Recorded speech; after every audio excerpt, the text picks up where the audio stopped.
Pimp C back. Now what the fuck is up? They hollering Pimp C back. Now what the fuck is up? Pimp C back. Tell me I'm not my fears, my limitations, I disappear. You let me feeling like Jericho, feeling like Joe when he lost his shit. Got on my cross to bear alone now. Ooh, later than we killed the mood. No, you like that shit, can't groove it, I'll lose it, baby. I'm tryna be a nuisance, this is urgent. Tryna make sense of loose change, got me a war in my mind. Gotta let go, awake, it was holding me. Choose your eyes, what will break up in front of me? On the wall, all the way my arm feel it smile. Still wanna try, still believing. Good days, always on the inside. Good and in my mind. On the inside is good. Good and in my mind. On the inside is good living.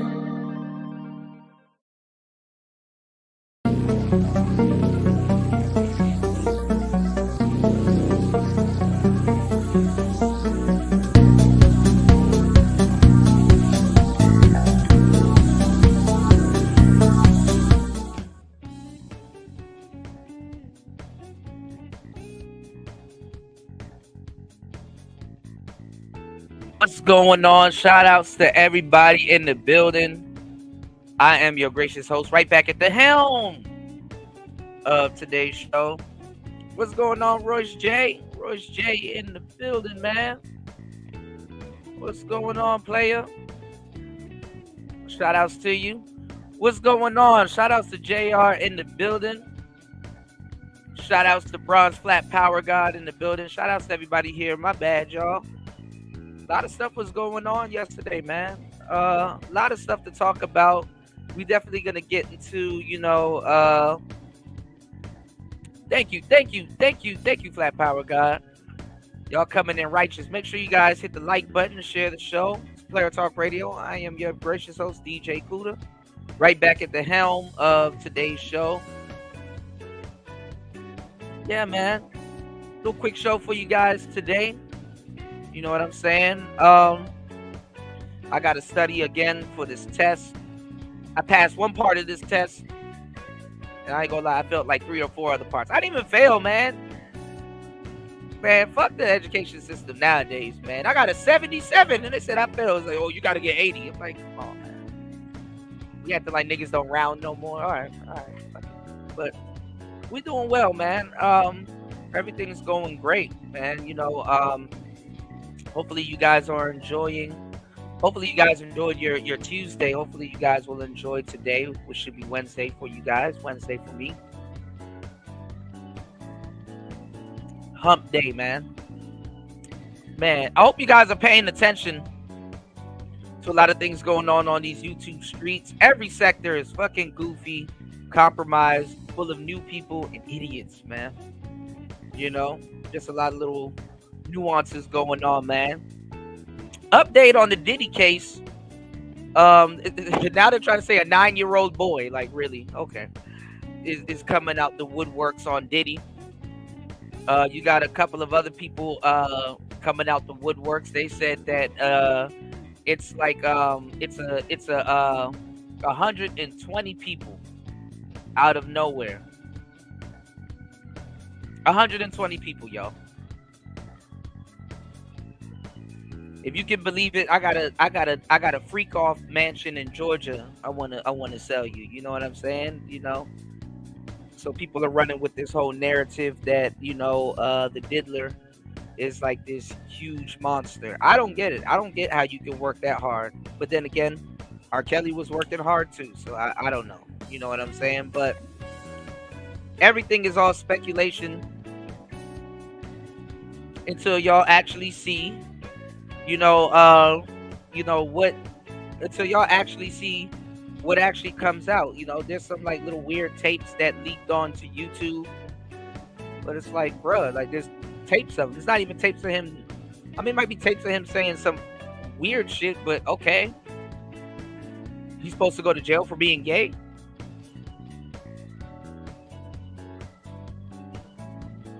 Why is America mad because someone is pretending to be straight when people don't even like it's 2024, like people don't even like you know, straight people anymore, man, you know? What's going on, Fendi? You know what I'm saying?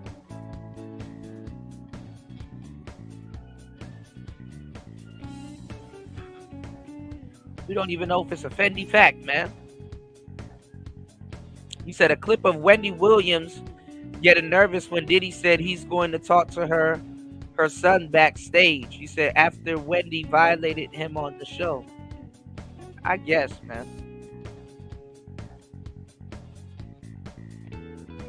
I guess. You know? I guess. You know? But a lot of stuff going on, man. And a lot of talks coming up. On the last show, I was showing you guys Breakfast Club clips. It seems like the Manosphere that made it to the Breakfast Club because all they're doing is talking about Manosphere stuff. And there's another clip that you know, that I want to share with you guys on today's show. Shout outs to everybody here. The show is about to start, so let's kick it off by showing support. Share and like the stream, hype the stream up, hit the hype button. Support the stream via Cash App. I appreciate everybody hitting the like button and supporting the streams. You guys make the world go around and you keep Player Talk running. You know what I'm saying? So yeah, man. Starting to see people talk about and we'll get into that a little bit later. I'm starting to see people talk about this lesbian woman pretending to be straight, getting, dinner dates and food from people. Like there was this article that came out a minute ago, and I don't even know why the Manosphere, the Manosphere is just taking stuff that they got from players,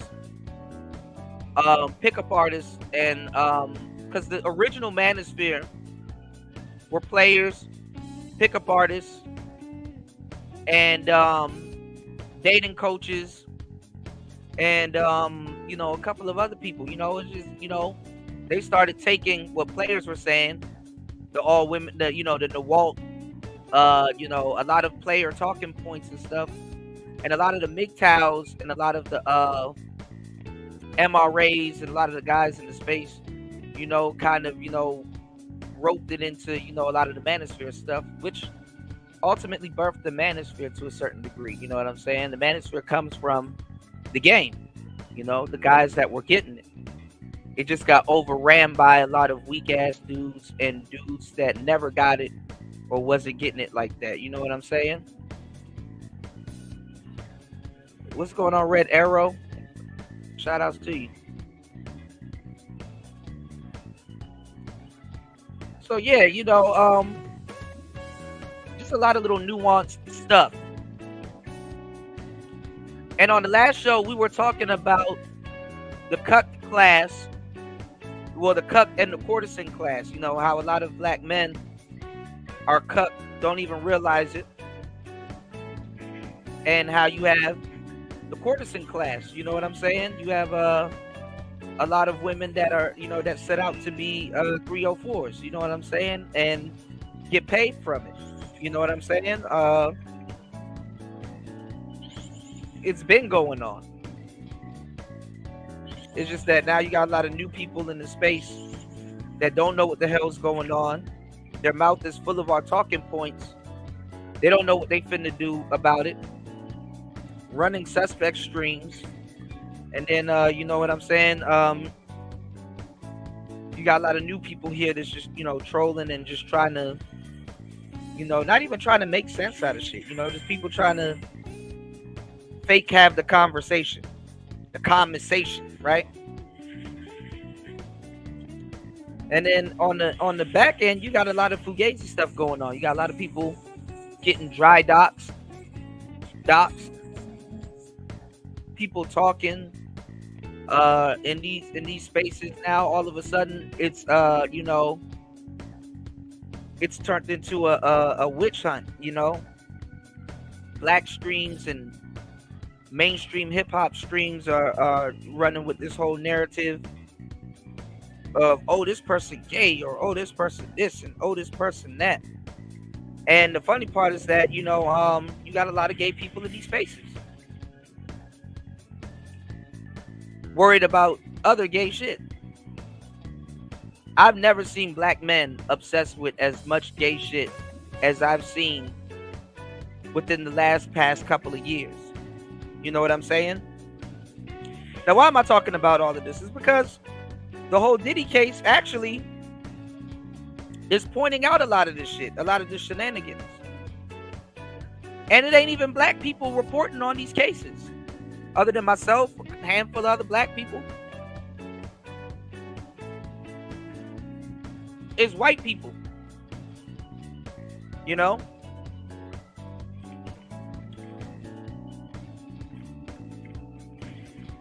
And I'm going to tell you the truth. If you've been paying attention to my last couple of live streams, I'm about to give y'all some good game. Every so often, you would see somebody.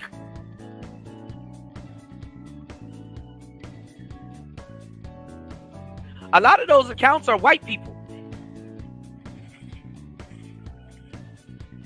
A lot of those accounts are white people. I haven't seen black people go around making Epstein jokes. Why all of this information about, and it's not even solid information, why all this information about Diddy and the freak offs are coming out, but there's no real information about Epstein coming out? Huh? Why can we have all the information on Diddy, but we don't have all the information on Epstein? Why are people afraid of the Diddy list, but conveniently forget that there was an Epstein list that the quote-unquote FBI has?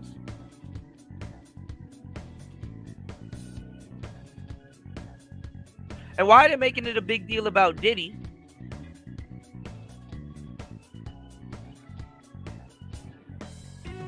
And the Epstein list got swept under the rug. Said Birdman too. Well, I played a video of Lil Wayne talking about what happened with him and Birdman when he was a kid. And black people, we sweep shit under the rug all the time. Black people, hold on, y'all. Let me time out Nightbot real quick. Black people, we sweep shit under the rug all the time. We're professionals, sweep that shit under the rug. We can't even really talk about, shout outs to Underrated Darkness. We can't even really talk about how much black men have been molested by women in general. I can't even just pin that on black women. How much men have been molested by women? How much men have attended female freak-offs? Oh yeah, I see a lot of people leaving. Get your asses up out of here. Yeah. Female freak-offs. They exist. More so, you have a YouTuber. I'm not even gonna lie, his troll game on 1,000. He did this thing, right? Where he was using the female predator list for a dating pool. And you got to see what black men are using for a dating pool nowadays. We done lost our integrity, man. That's why I called it the cut class, because it's like there's so much good women out here that you can date. But just like a lot of the sisters that a lot of brothers try to make fun of, Black men ain't ready to improve themselves by dating a certain class of women. Black men can't even tell you the different calibers of type of women, you know? If you go look on Fresh and Fit, you want to know why they actually kind of are starting to get rejected by a lot of people that listen to them? Because there's a lot of urban people, we can say, not just white people. There's a lot of urban people that listen to them. There's a lot of urban people that listen to Fresh and Fit, and a lot of them, they have a dating class that they can pull from. I've never seen dudes in the manosphere or the black manosphere get together and talk about dating rich sisters. I've never seen black men, you know, talk about sisters that go to private school, sisters that, you know, that got a different type of education. I've never seen them talk about this. The majority of women that I see that dudes talk about are usually hoes. And I understand it, you know, it's guys that's having a hard time getting sex. So they kind of want to swoop down on, you know, a class of women that are promiscuous, you know, because they want to take advantage of the you know, promiscuity that's going around. You know what I'm saying? Just like how women have taken advantage of the promiscuity in a lot of places that's going around, you know. And it's not me hoe slandering. I love hoes. You know, hoes are some of my favorite topics. I get along with hoes. The crazy part is that the guys that want them don't. The crazy part is that the guys that shouldn't be dating them, they don't. You know, they don't date hoes. Well, they do, or I'm not even gonna lie, some of the people that's been nice to some of these dudes, right? Some of the people that's been nice to a lot of these dudes, right, are hoes.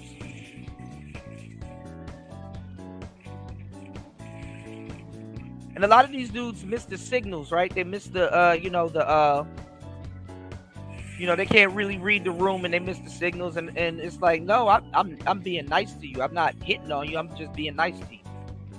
A lot of these women, unless it doesn't involve money, they don't want to deal with these dudes, and a lot of these dudes are mad about that. And a lot of these dudes, they've accepted defeat. You know, they've accepted defeat.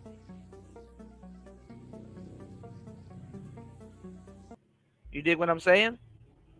They've accepted defeat. You know, they literally accepted defeat. They're like, oh, well, this is what I'm going to be indulging in. And they started indulging in trick sex. And then they come to the internet being mad, you know?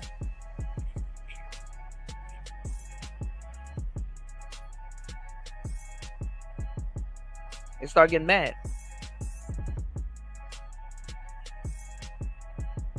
A lot of these dudes, they watch endless videos. Just like how women used to watch daytime television back in the day. And they start getting mad when they don't see no results in their real lives. You know what I'm saying? Then they start blaming the content creators. It's like, bro, go outside. How you getting mad at somebody that literally gave you the juice? Go outside. It don't matter how much game you soak up here. If you don't go outside and apply none of it, it really doesn't mean anything. And I've been catching flack for telling y'all to do the right thing.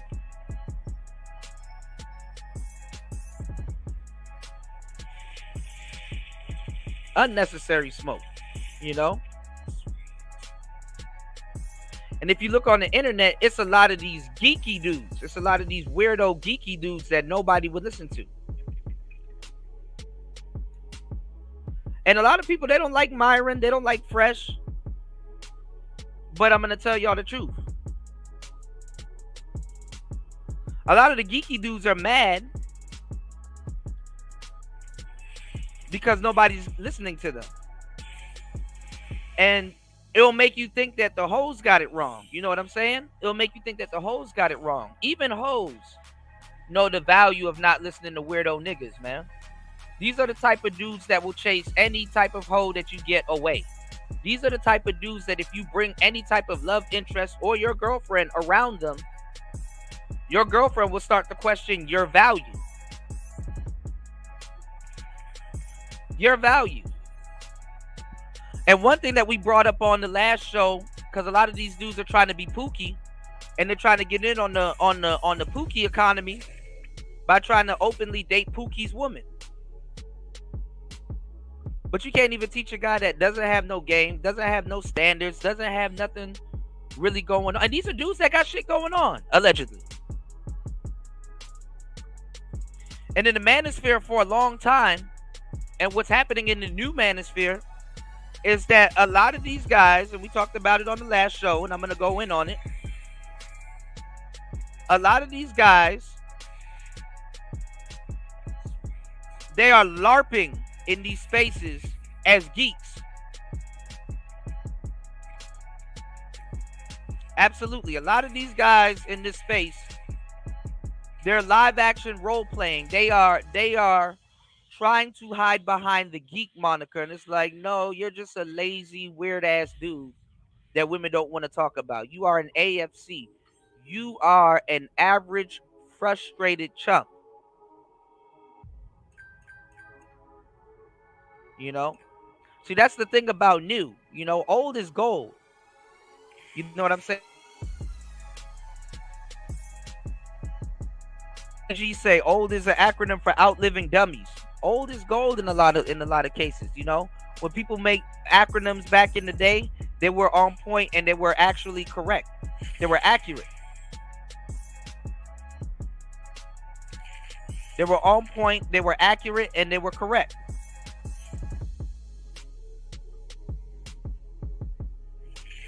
Okay? They were on point, accurate, and most importantly, correct. A lot of dudes are AFCs, average, frustrated, and they're chumps. And now you got more than one app giving a lot of these dudes a voice. You know what I'm saying?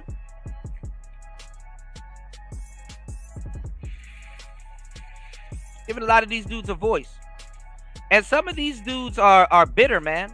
You know, it's not even hating when it gets to real people. It's not even hating. Because old hate is not even hate, it's bitterness.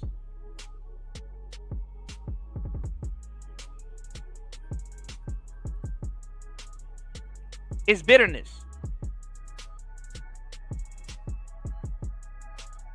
That's fucking harbored hate. That's piled up bitterness over the years, you know? And when niggas have years on their hatred, that's fucking wild.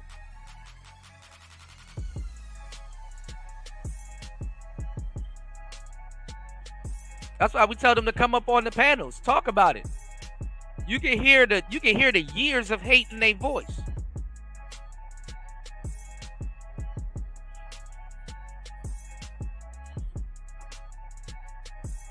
And they're mad because somebody didn't do something for them.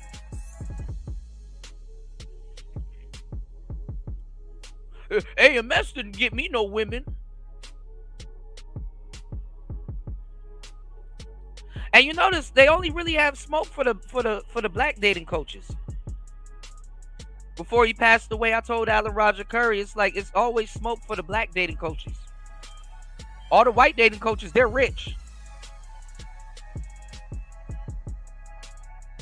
And they don't got to listen to bitter foolishness.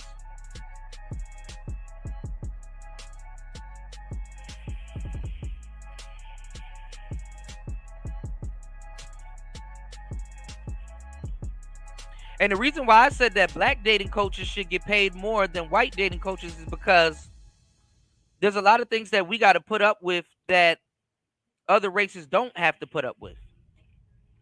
They should have been regarded as something special And if it don't work, it don't work. Like these dudes, they can't move on when they claim to hate something. They can't just move on. They got to create accounts. They got to, you know what I'm saying? And it's like, and then they get mad when you tell them to go start a channel. Because you're literally doing the exact same thing that we told you that's stopping you from getting what you want. Imagine catching this much smoke from somebody that's trying to help, and then getting on here and listening to a live stream about how Pookie, shout out to Underrated Darkness, just gave you a shout out about how these dudes are Pookies, but a lot of these chat niggas, they're the Pookies. You're an aspiring Pookie.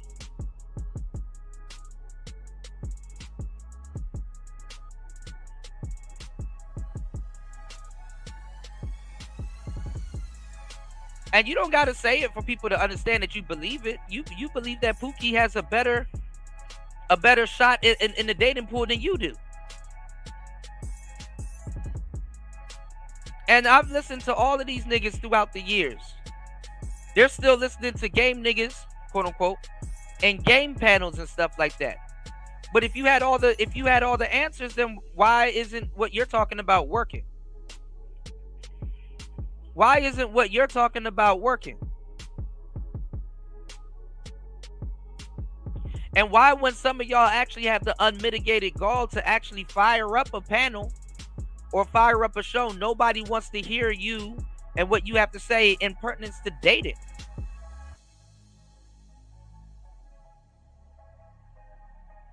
Because you know what you're going to say? You're going to say some shit you heard one of us say. You're not going to say nothing original.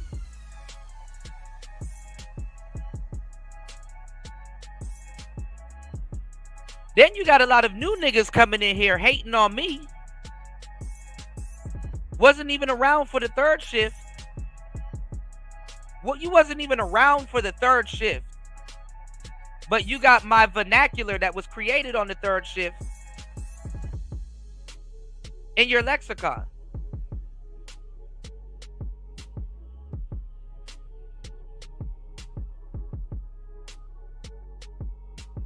And these are the people that y'all are listening to talking about other people's sexuality?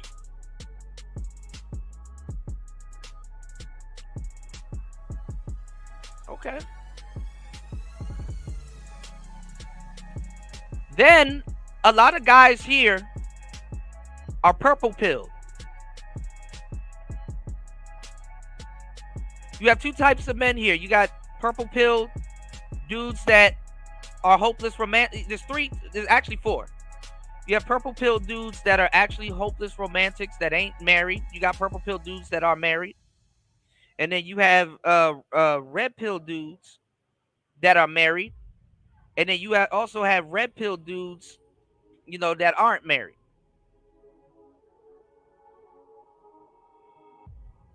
You understand what I'm saying? And shout outs to my married players, you know. Niggas got mad at me for saying, why don't y'all create channels? Because we do need a purple pill sector.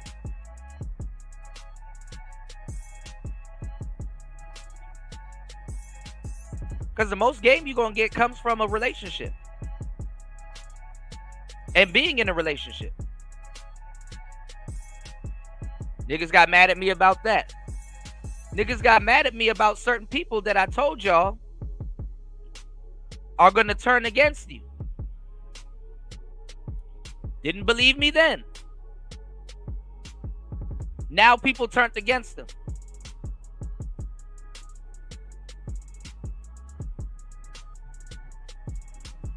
Now people done turned against them. Now they want somebody to listen to them.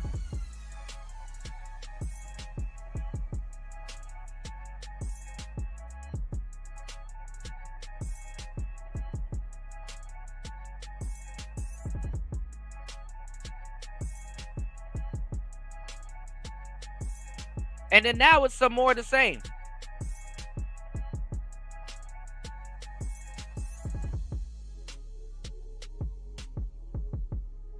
Hold on, y'all. Now it's some more of the same. The black community, they not listening to me about this whole Diddy thing. And then guess who they coming after now? They're going after Chris Brown. They're going after Chris Brown. If you're new here, subscribe to the channel. Did you know, let me tell y'all something too. Did you know right before he died, they were going to go after Kobe the way they're going after Diddy right now? Did y'all know that? Did y'all know right before he passed away in a crazy death, and even after he passed away, they tried to go after him? Did you know that dudes are gonna go after Kobe right before he passed?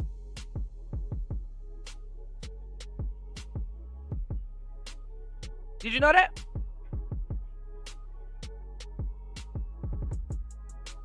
And the crazy part is that a lot of these women, when they started like submitting like their when they started submitting their like underwear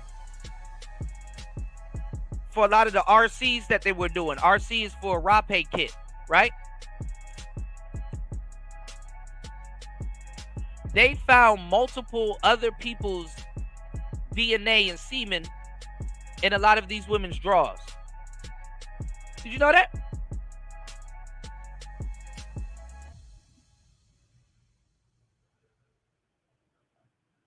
See, black people don't really take care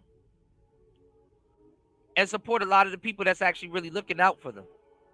You know, they don't really, it don't register to them until it's somebody that they like. Hold on.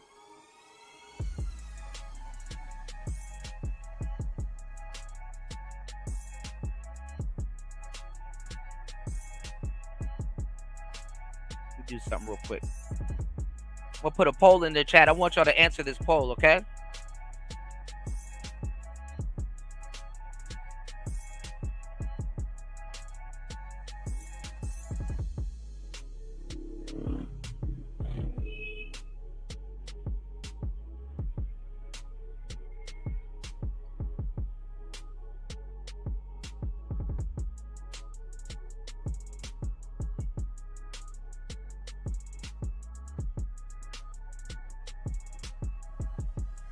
Black people aid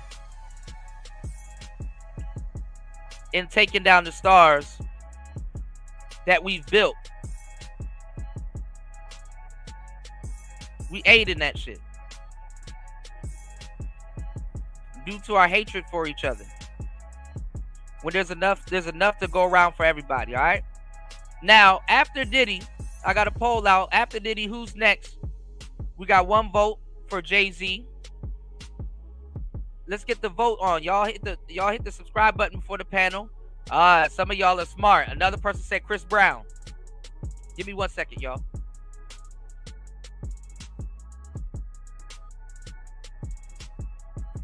Hold on.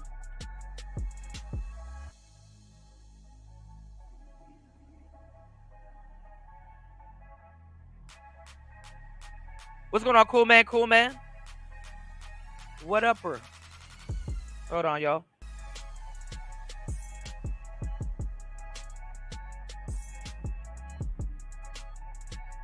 I want y'all to answer that poll. 4 votes. Jay-Z, Chris Brown, neck and neck.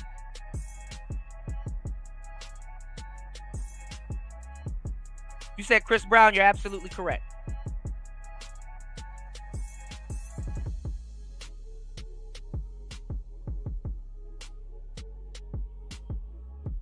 Check this out.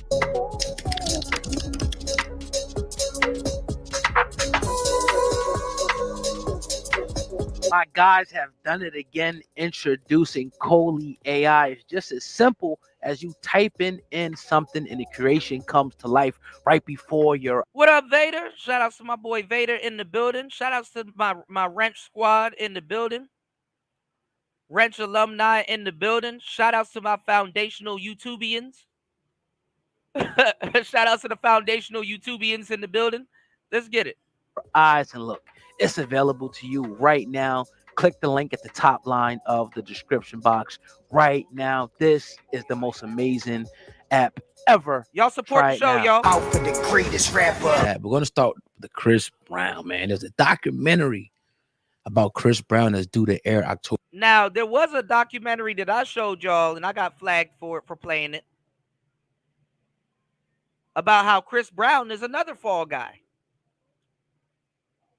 Chris Brown is another fall guy in the industry that's gonna go down. Hold on. October 27th on national TV, and they painting my brother, our brother Chris Brown, as the damn devil himself. Getting him at the height of his career, because the music industry is changing. They don't want certain people that got a bag that they can track and trace from the record industry. The record companies. They don't want the new black people. They don't want existing black people that know how the game go being in the new game. All right, let's get it. Chris Brown's an amazing and talented musician, but let's call a thing a thing. He's a abuser of women consistently, unapologetically. That man had the white on black Viper. No, I have not spoken about this matter publicly, but that's the only way that he can be It's solved. called Chris Brown, A History of Violence. Now, the documentary, like you said, is set to be released on the 27th of October on Investigation Discovery. Now, it will chronicle the singer's past, quote unquote, all the way back to his troubled childhood, and including the testimony of unidentified accuser, of course, who says they have not spoken about this matter publicly, but that's the only way. And my thing is that why do black people fucking care when they didn't in the first place? Rayhama said Beyonce and Jay-Z are next. I'm not sure. But why do black people act like they fucking cared? You want to know what started R. Kelly's BS? Getting touched by his sister. Getting touched by his sister that ran to the church. And then I saw something recently too that Jay-Z is giving away, is donated or is shelling out $250 million. I don't know. They said for New York. That's the article I read. You know, so keep your name out of certain shit. You got to shell out some money. Donate. Start a school. Do something nice, charitable. All right? So you haven't been with any underage girls? Why would I let y'all catch me again for something I ain't do before that I'm gonna get caught for again? That's stupid. Which camera I'm lying to? That's stupid. That's not even common sense. Where's your common? That's stupid. What about the alleged unspeakable things in a dark room? Woo! Absolutely not. Absolutely not. I hope that camera keep going. This is not the truth. So you really want to play the victim right now? You're fucking killing me. You're fucking killing me. 30 years of my career. Oh, I'm about to whoop his 30 years of my fucking career. I've been fucking these young bitches 30 years of my career. Now y'all wanna kill me. This is not me. This is not me. I just don't want to believe the truth. Hey! Let's get it. Let's go. Way he can be stopped. Now, trailer for the documentary released on Monday called Brown, an iconic accused convicted celebrity, and includes an unidentified woman's voiceover labeling him as an abuser of women consistently, unapologetically. Then it goes on to talk about the events that occurred between him and Rihanna. It continues to talk about the events that happened between him and Rihanna. And then it goes to say, since then, he's been involved in several public fights with other celebrities, has faced lawsuits accusing him of assault and restraining order granted against him and a former ex-girlfriend, and highlights violence. On me? Yes. That's Oh God, we talk a lot on here Use about your hit. common sense. Y'all got to understand too.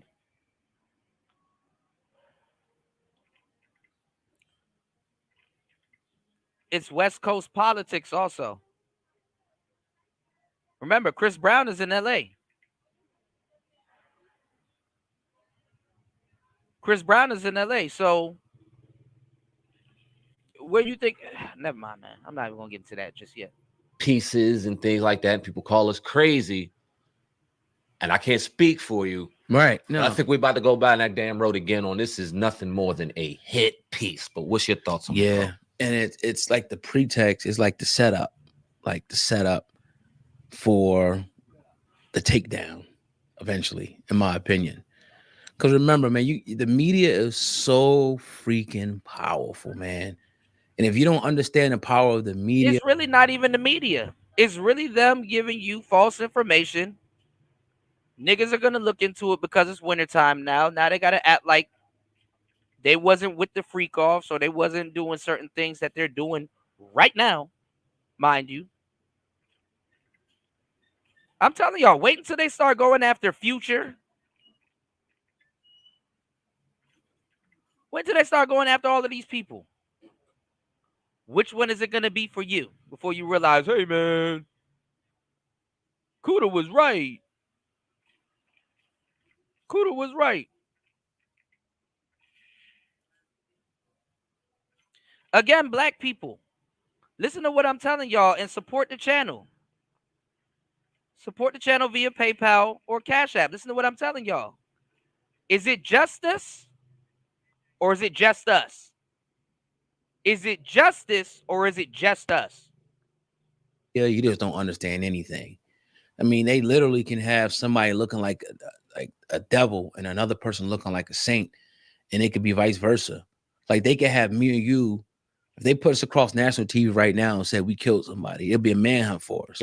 Or if they said, "Oh, we did this to certain girls and this, that," and people, even your own family will be calling like, "Yo, I can't believe you did this." People be gossiping, talking. So this is all this is. Now, I'm not gonna. Again, blood can be worthless, yet a stranger can be gold. I'm gonna sit up here and deny that Chris Brown didn't have some issues. How old was he when him and Rihanna went through that? Even now, he's still a young man. How much stuff that we go through? I'm not trying to excuse him if he put his hands on women and shit. We know about the Rihanna thing. Other than that, it's been speculation. I'm not excusing that. But I knew friends, I knew family members who have had domestic issues. It don't mean they monsters. It don't mean that they should have a biopic made about them. Like, oh, this person's, habitual, unapologetic abuser. They just had a couple incidents where things went wrong. Maybe they got some help. Everybody's been in those situations. So we've been in high school and seen boyfriend and girlfriend fighting. Yes, it's dysfunction. I wouldn't agree with it. Right. But this is a bigger thing. And they try to make this is a pattern, hold on, in my opinion, of and they try to make it seem like it's just black people that go through domestic violence. Right? Domestic violence, right? So Elvis didn't whip no ass. Oprah didn't whip not Oprah. James Brown didn't whip no ass, right?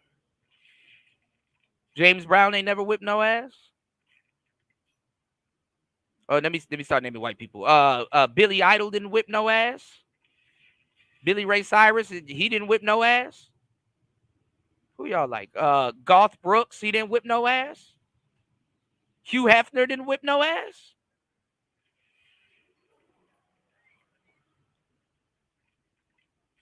Okay, tell us more. Tell us more about these domesticated ass whippings. And let me tell you something. White people whip the most ass in America. They've whipped our ass.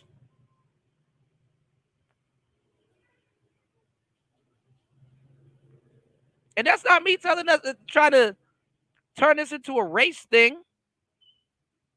Shit. Let's just keep it 100. Yeah, David Bowie. They didn't whip no ass. Okay. Okay. Powers that be, the elite, the people with power, whatever, money hungry lawyers, judges, prosecutors. It's a pattern of them taking down rich, affluent men. I could throw black men in there, but they do it to white men too. Yeah. But it's a pattern of this. And they're setting this up now because you've been hearing it, little whispers over the years about Chris Brown this, Chris Brown that. They wait till white men get to a certain dollar amount, and those white dudes, they can fight it and make it go away. They can fight it and make it go away. But you know what black people do? What about?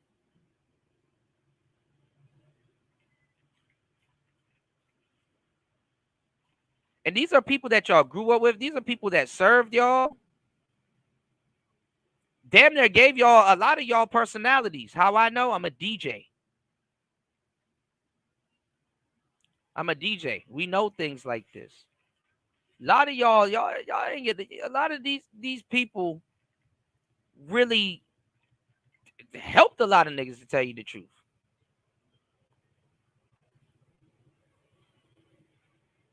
You learn things from these people. You learn things from these people.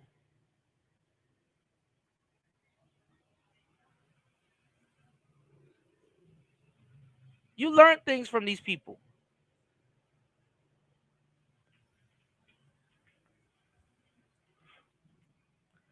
Develop your personality from these people. Learn how to think. You know, you learn things from these people. Some of their albums, whether somebody wrote it or not, got you through some of the most hardest times in your life.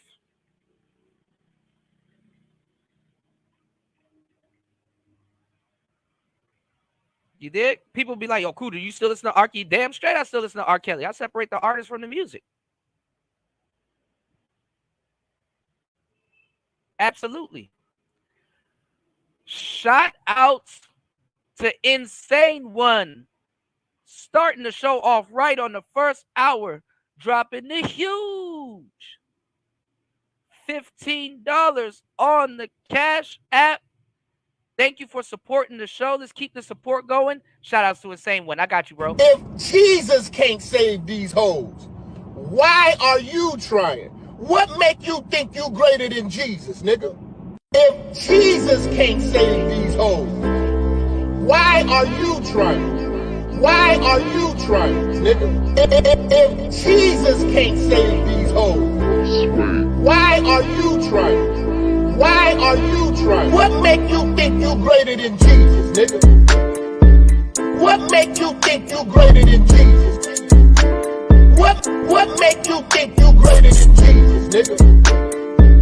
What make you think you greater than Jesus? What make you think you greater than Jesus? Swing the remix God! Can't save these hoes. Can't save these hoes, nigga. Can't save these hoes. Can't save these hoes. Can't save these my hoes, shit. nigga. Can't save these hoes. Can't save these hoes. Can't save these hoes. Can't save these hoes. Can't save these hoes. Can't save these hoes, nigga.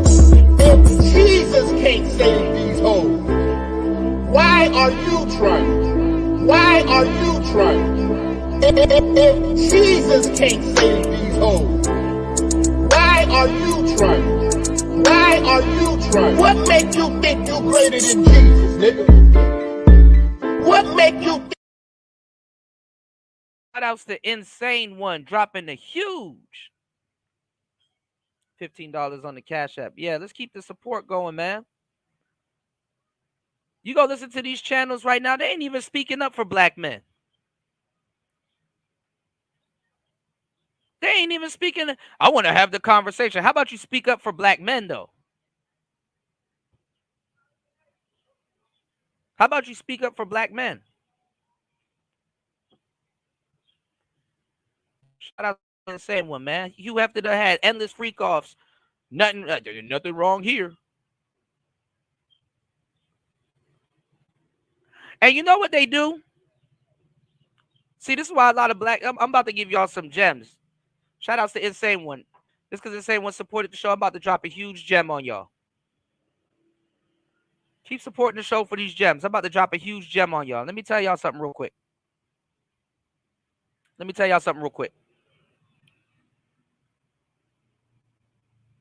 drop a huge gem on y'all real quick.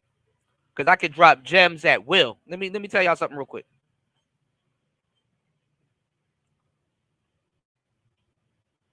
When they can't use you no more, or when you start speaking up, or you wronged a couple people, or somebody just don't like you anymore, or the new generation sets in. What they will do to fool a lot of you Negroes is that they will throw an honorary, they'll throw one white guy in. they'll throw one white guy in.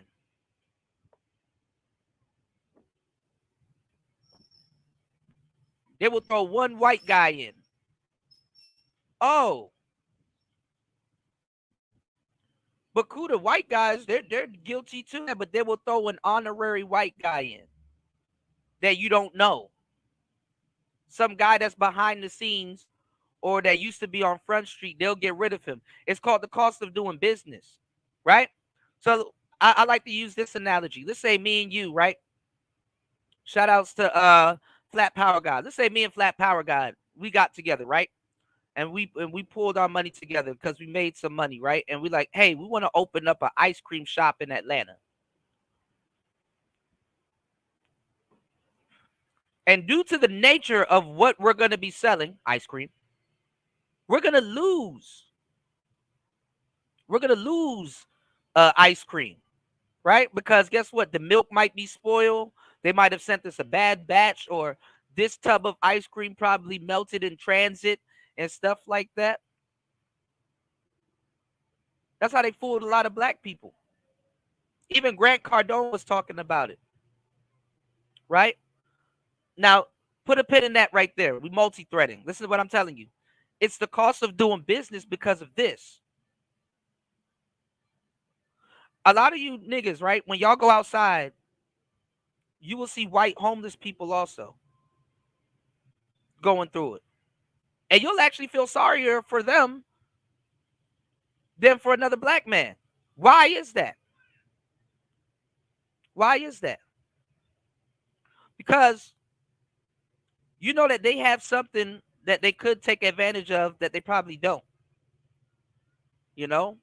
Or in their lane of work, they are restricted from moving up.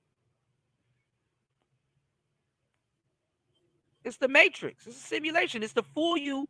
And I'm not saying that all white people gonna have it good. I'm not saying that. What I'm saying is that it makes when black people see it, it's a lot different because it makes you think that the world is fair when the world is not fair.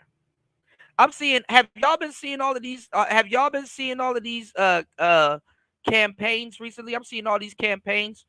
You know, I voted for Trump 2 times in a row. Not again. We need to take the money away from the millionaires and give it to the people that deserve it, and blah, blah, blah. You're not going to get further taking money out of rich people's hands because guess what? The world ain't fair. America ain't fair. The rich get richer and the poor gets poor. Talked to a yogi the other day, a real one. And he smiled when I said this because he said, you know something. I said, I know something. I said, I think heaven and hell is more of a state of mind than it is an actual place. And he smiled because he said, you know something. A lot of people, I'm not going to lie, they're not good with handling money. A lot of people, you know what I'm saying? When they get to a certain level, other people don't want them handling money.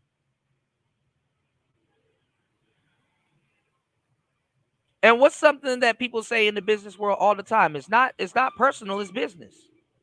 Oh, but it is personal. It is personal. Business can get wrapped up in the personal, you know. Told you guys stop dating these hoes at work. Y'all don't want to listen. Who do you think you know it all? Okay, well. It's called the cost of doing business. Diddy, you can't even find nothing on Diddy. And you got niggas scouring the internet trying to figure out who's next in line. It's called the cost of doing business. And one of the fucked up costs of doing business is actually becoming successful and remaining successful.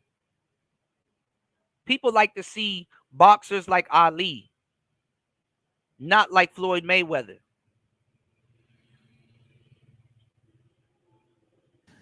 They are going to try to do him like a Diddy.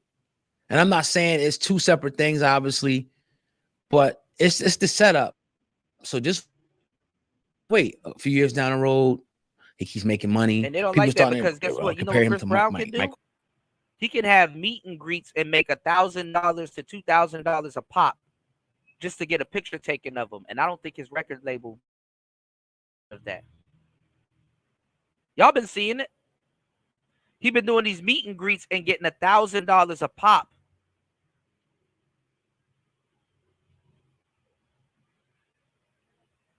Jackson, he's $500 million club, maybe, but the dominoes are going to come tumbling down. I see it, and we see it before it's happening, and that's why this is the best damn show on YouTube, Now, on what the internet, happened on with Michael national TV. Jackson when he finessed Sony and got that deal? It was going to get out of his deal with Sony. He was going to own Sony. They had to drain his pockets. They had to keep him going back and forth to court. And they're like, oh, this is going to drain his pockets. You know what Michael said? He said, man, fuck this. I'm finna just go on tour. Yeah, I'm finna go on tour.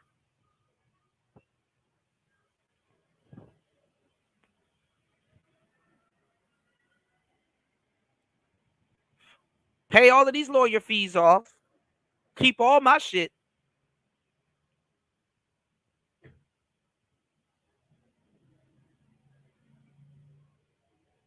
And then resume ownership of Sony when I get it back. That's why you think behind the scenes he was giving black people back their publishing?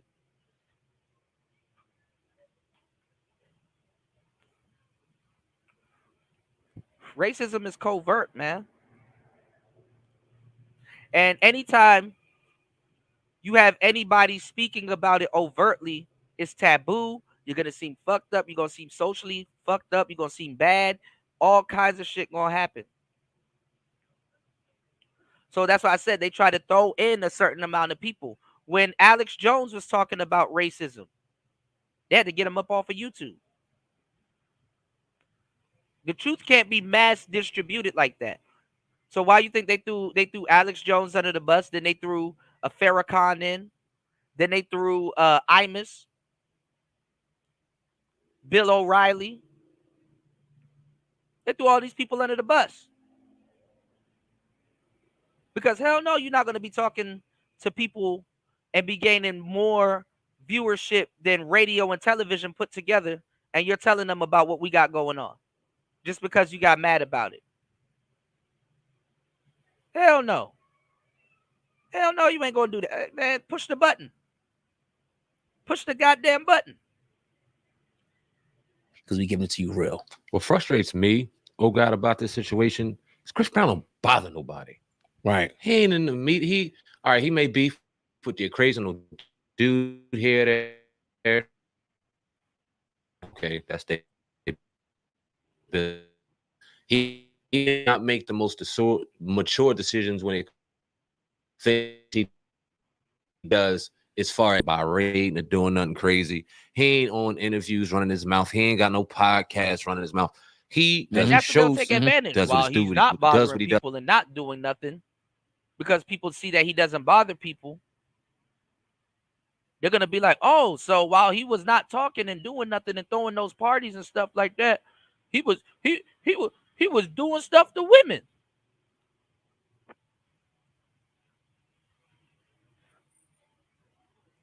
You know what will make more sense in 2024? Dudes doing this to gay people. Dudes doing this to gay people. Women are relying on the same government that's turning around trying to undermine them.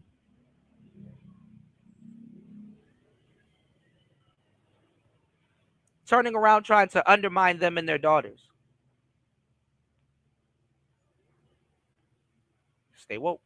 Does for his fans, does whatever he does on the extracurricular perspective, and stays out the way. And for some reason, they just keep wanting to nitpick and nitpick and nitpick. And it seems like the only tangible thing they have is that one unfortunate, disgusting. But I never really get worldwide. I wouldn't even say worldwide support. I'll go down as a villain. I'm some random manosphere dude that talk about game and women all fucking day. And I'm giving y'all the keys. Speaking up for black men in general, and speaking up for the black community by telling you that they're undermining women. Nobody gonna believe me, right? Nobody gonna believe me. I'm just some dude on YouTube yapping, right? incident back in 2009 when both of them people were kids. You see Rihanna now has children. She seemed to move on. They will not let Chris Brown move on from this shit that happened, what, 15 years ago now? And it's, I don't understand it. For the life of me, I don't understand it. And you don't, and I'm going to call out the race thing. I got to in this circumstance because this don't happen to pop stars. I mean, you can put Chris Brown in that pop star lane. That's a black man. You don't see this happening to the country singers or the heavy metal singers or any of these other type of genres. I think they're getting this from, man. Happening to Chris Brown. And do you don't think that these type of things didn't happen? You don't think that there was abuse going on or this thing or that thing that was drug under the rug? Where's the documentaries on them? It's absolutely mind-blowing to me how they can find these unidentified people without there being any type of law put in place or any type of justice or any type of trial or any type of conviction put in place and create a whole fucking body of content destroying somebody's character. I what I also don't see is Chris Brown laying down and just letting this shit happen either. Now set to drop to 27. Drain his pockets. Can't wait to see what the rebuttal will be from his camp on what they're going to do as far as taking this shit down. Yeah. And I'm like, how did that get out? But I think but that's the thing. Chris Brown got a documentary up and black people don't give a fuck about that. Let me go find it so I can show y'all so I don't get flagged again. Y'all could go watch it when this show goes off air. Watch something at least helping black men instead of polluting your mind with gossip. You got to tell dudes in the manosphere, stop polluting your mind with gossip. Go, I think, to a deeper point, like when you talk about the race issue, it's all about, in my opinion, like destroying an image. If you once you destroy to get rid of them, nobody's going to care. Public opinion. If you throw them in jail, nobody's going to care if they're part of a genocide plan. Nobody's going to give a damn because they are looked at as, wife beaters, gangsters, thugs. They hate each other. They're killing each other anyway. Why should we care about them? And it's profitable. I mean, people are going to want to see this. Women are going to line up, and then they're going to get about Diddy.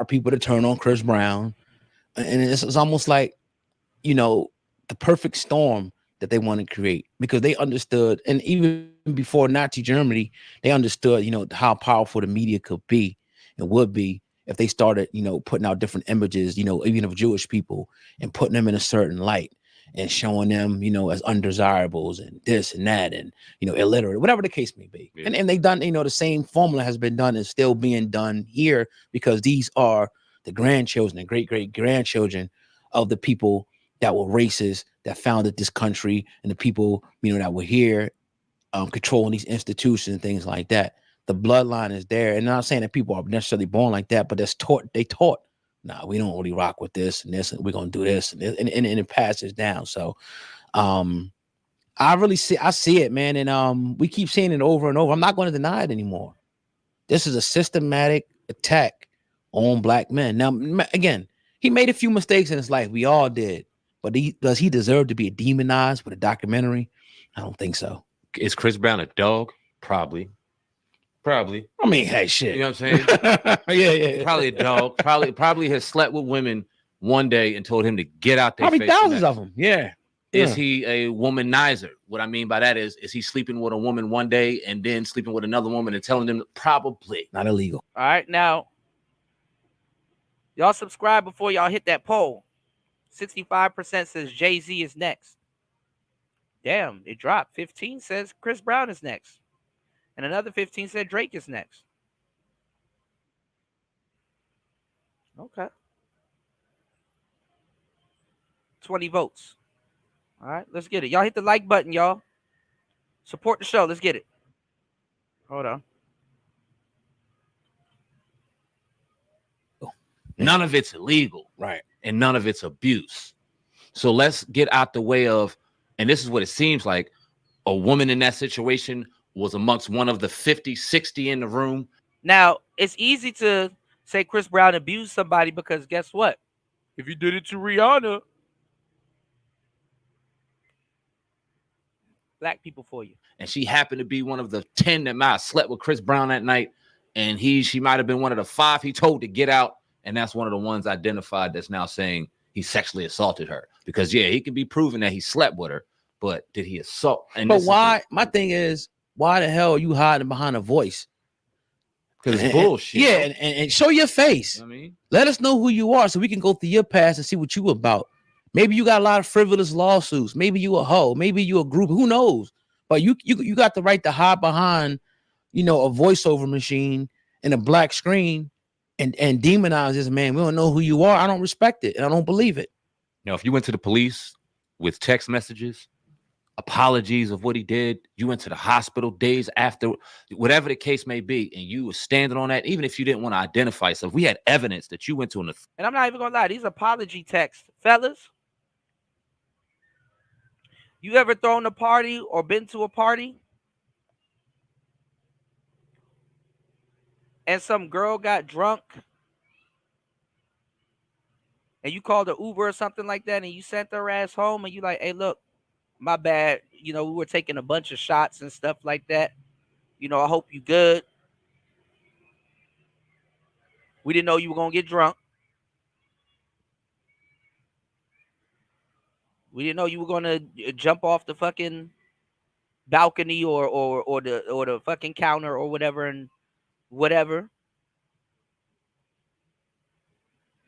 You can't even send them I'm sorry text. You just be safe. All right, we made sure you got home safe, whoop-de-whoop, and blah, blah, blah. No, he assaulted me. You can't even be courteous now. Now, this is something that I want to talk to my brother Royce J about, because Royce J, he served the people for a long time. And I can have a real conversation with him and say, okay, so what is a man supposed to do in this case? What is a man supposed to do in this case? When he didn't do nothing. All of these people are looking at these text messages when you're talking about something else under the guys thinking that it's something else when it's something else.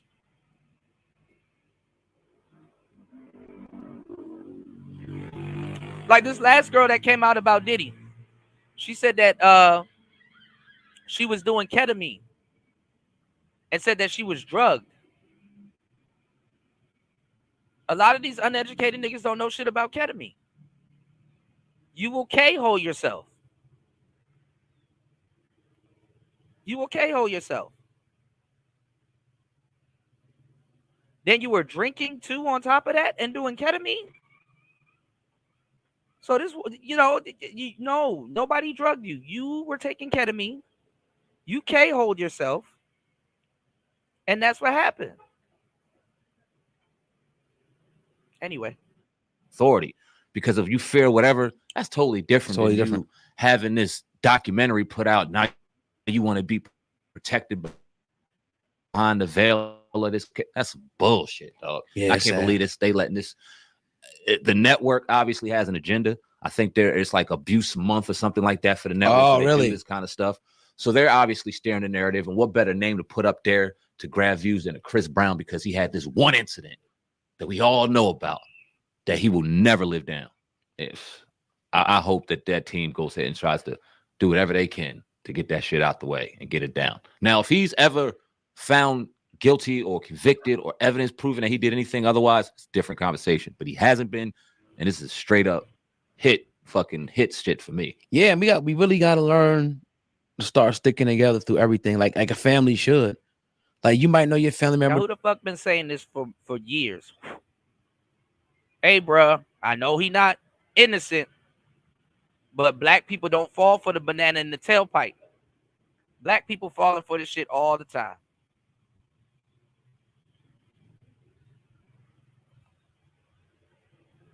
And you would think that the world wouldn't take advantage of this because we're victims. You think the world's not going to take advantage of you because you're an actual... I told y'all, actual victims don't speak up because of shit like this.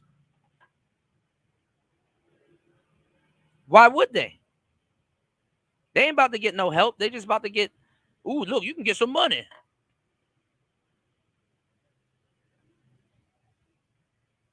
Real victims don't speak up. You're a victim. There we go, CSI. There's some wild stuff or whatever, but like you sticking with them. Like, you hoping they go get help. You ain't gonna abandon them. You're not condoning it at the same time, but you're not abandoning them. You're like, dog, that was messed up, dog. But look, get some help about this, man. I'm still here for you, but get some help about this. Got you, right. And that's what we need to do. But we were ready to throw each other away, call them this, call them that, and feast on the carcass, instead of helping them. They say once the elephant falls, all the animals, want to join in. When he's standing tall, you won't even walk in the shadow. As soon as he falls, now everybody jumping in, trying to get at him. So, yeah. We'll see. Whack. All right, hold on. Did Sean Combs really try to blow up rapper Kid Cudi's car? Look at all these people that ain't us talking about us.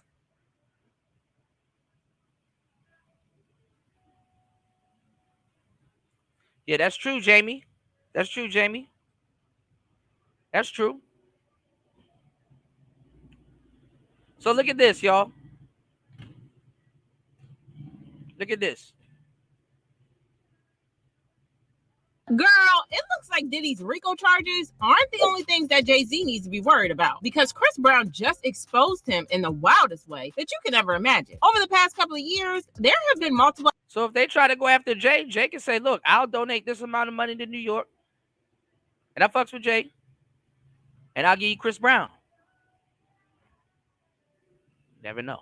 Allegations of how Jay-Z allegedly derails the career of artists, and Chris Brown is stepping up to confirm the allegations, claiming that Jay-Z allegedly had him blackballed because of Rihanna, and it's not for the reason you think. Chris is also speaking out about that 2009 incident between him and Rihanna, and he is finally telling his side of the story. According to Chris, Rihanna had been cheating on him with Jay-Z and had also allegedly given him an STI that she had gotten from Jay-Z. If you think that's bad enough, well, you might want to sit down for the rest of this tea, because Chris has some of the wildest, sickest stories to tell about what really happened between Rihanna and Jay-Z. Did he really accuse Clive Davis and other industry giants of helping Jay-Z take him down? Let's break it down. Chris Brown is sick and tired of y'all running narratives about him for the past 15 years. And he is finally coming out to set the record straight about what really happened between him and Rihanna back in 2009, and how Jay-Z set him up and then capitalized on that to ruin his career. Now, y'all probably know all about the 2009 incident with these two that happened when they got into a fight in the car the night before the Grammys. Chris put hands on her, and she ended up with severe bruises on her face and body. Chris was arrested and was sentenced to 5 years of probation and 1 year of DV counseling. Over the years, he has seemingly admitted his guilt in the situation and has stuck to the story that he was put out by Rihanna and her team about how the argument started because she found out that he was cheating on her, which caused her to start hitting him, but he overreacted and punched her over and over. In an interview, Rihanna said, "I caught him in a lie and he wouldn't tell the truth, and I wouldn't drop it. I couldn't take that he kept lying to me, and he couldn't take that I wouldn't drop it. It escalated into him being violent towards me, and it was ugly. I was battered, I was bleeding, I was swollen in my face." She also admitted that the relationship was super toxic, saying the more in love we became, the more dangerous we became for each other, equally dangerous, because it was a bit of an obsession. For the longest time, Chris also went along with this version of events, claiming that he had lost his mind when Rihanna caught him cheating. I told her that she didn't trust me with anything. See, I keep telling y'all, black men fucked up by trying to get into the gossip girl. Black men fucked up by trying to get into the gossip girl economy. Women do it better because that's what they do. Whether it's actual and factual, let's get it. So I would give her the option of, oh, you can look at my phone. So I gave her the phone. She looks at the phone and there's a message and it says, "Kill the Grammys, do your thing." And I didn't read the rest of the message. I didn't open it. So she opened the message and the rest of the message said, "I'll see you at the cloud party." So all thought she thought I was lying. She starts going off. She throws the phone. "I hate you," whatever. Starts hitting me. We're in a little Lamborghini. She's fighting me and I'm like, "Look, I'm telling you the truth. I swear to God, I'm telling you the truth. Stop it." Those fists, like I punched her, and it busted her lip. And when I saw it, I was in shock. I was like, why the hell did I hit her like? So from there, she's just spit in my face, like spit the blood in my face. And I'm like, yo, so it enraged me even more. Like it's a real on fight in a car. We driving in the street. So I'm like, yo, hey, we tripping. Like, what the f? Like, what are we doing? She's trying to grab for my phone. And I'm not giving her my phone to throw it out of the window. So she grabs my nuts. And when she do that, I bite her arm, I think, as I'm driving, because I'm still trying to drive. And it's just like a petty, like stupid fight. But over the years, he has started to fight back to try to change the narrative around him, hinting that there was more to the story than people knew. For example, when Chloe Bailey worked with Chris Brown on her song How Does It Feel, she received a lot of hate for it, and fans called her out for it. This made Chris so upset that he went on a rant saying, "If y'all still hate me for a mistake I made as a 17-year-old, please kiss my whole entire ASS. I'm effing 33. I'm so tired of y'all running with this narrative. You weird people are the same ones that tune in every week to see Blueface and Krishan beat the F out of each other in front of the world. But that's okay. It's interesting." And black people are definitely silent about that.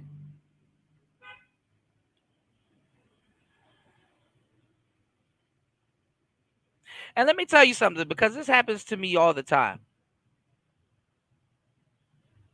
Somebody will say something about me, and I'll be like, "What's this?" And they go radio silent. Then somebody else will run some type of diversion or distraction and then get back to roasting me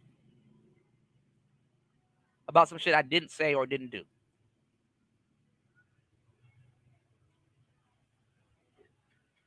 You know? It's happening right now, actually.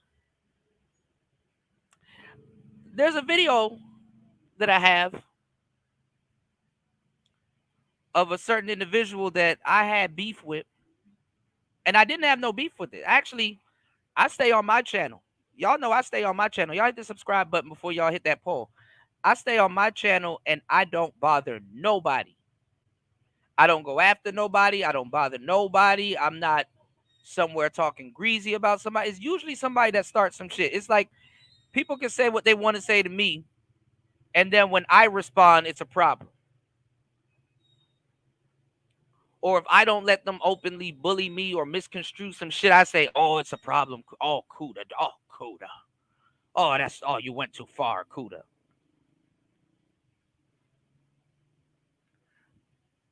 Then they lie. They'll be like, "Oh, well, if you got video footage of this person saying it, say some names. Say some names." You can have somebody on video saying what you said that they say or what they said, and they will still go after you. Black people, mind you. Right?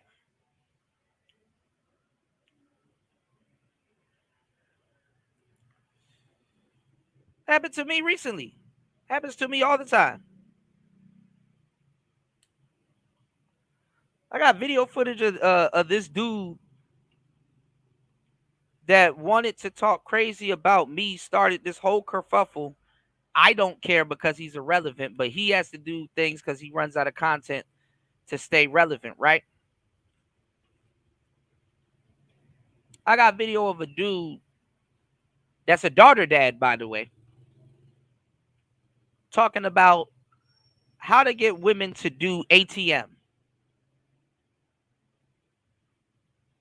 How to get women to do ATM.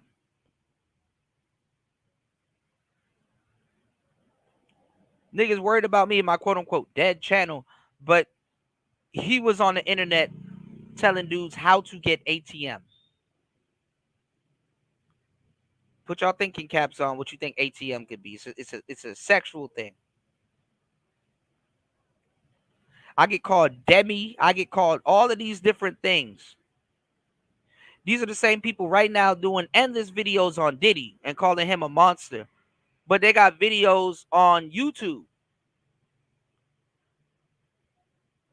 talking about how to get a woman to do ATM. But they got the most to say to me. And I don't care because I'm like, bro, I don't got no beef with you. Just leave me the fuck alone. ATM.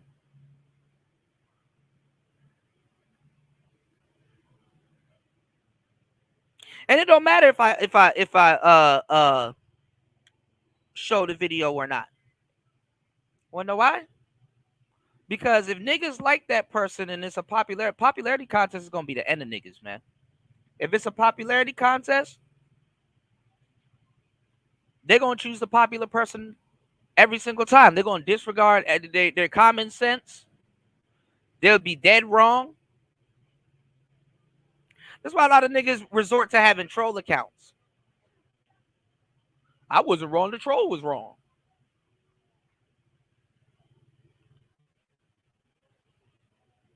ATM. I'm like, damn.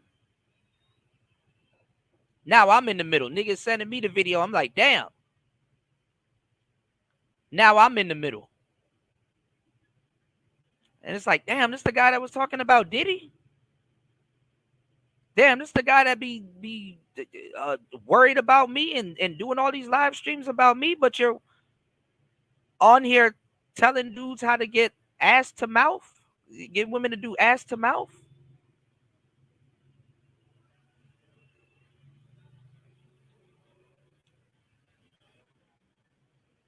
I just shake my head. I'm like, well, let me get back to doing my content. Not like I deviated from it.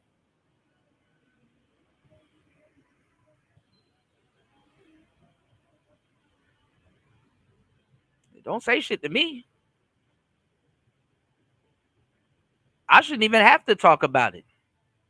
They should be talking about it just as much as they talk about me.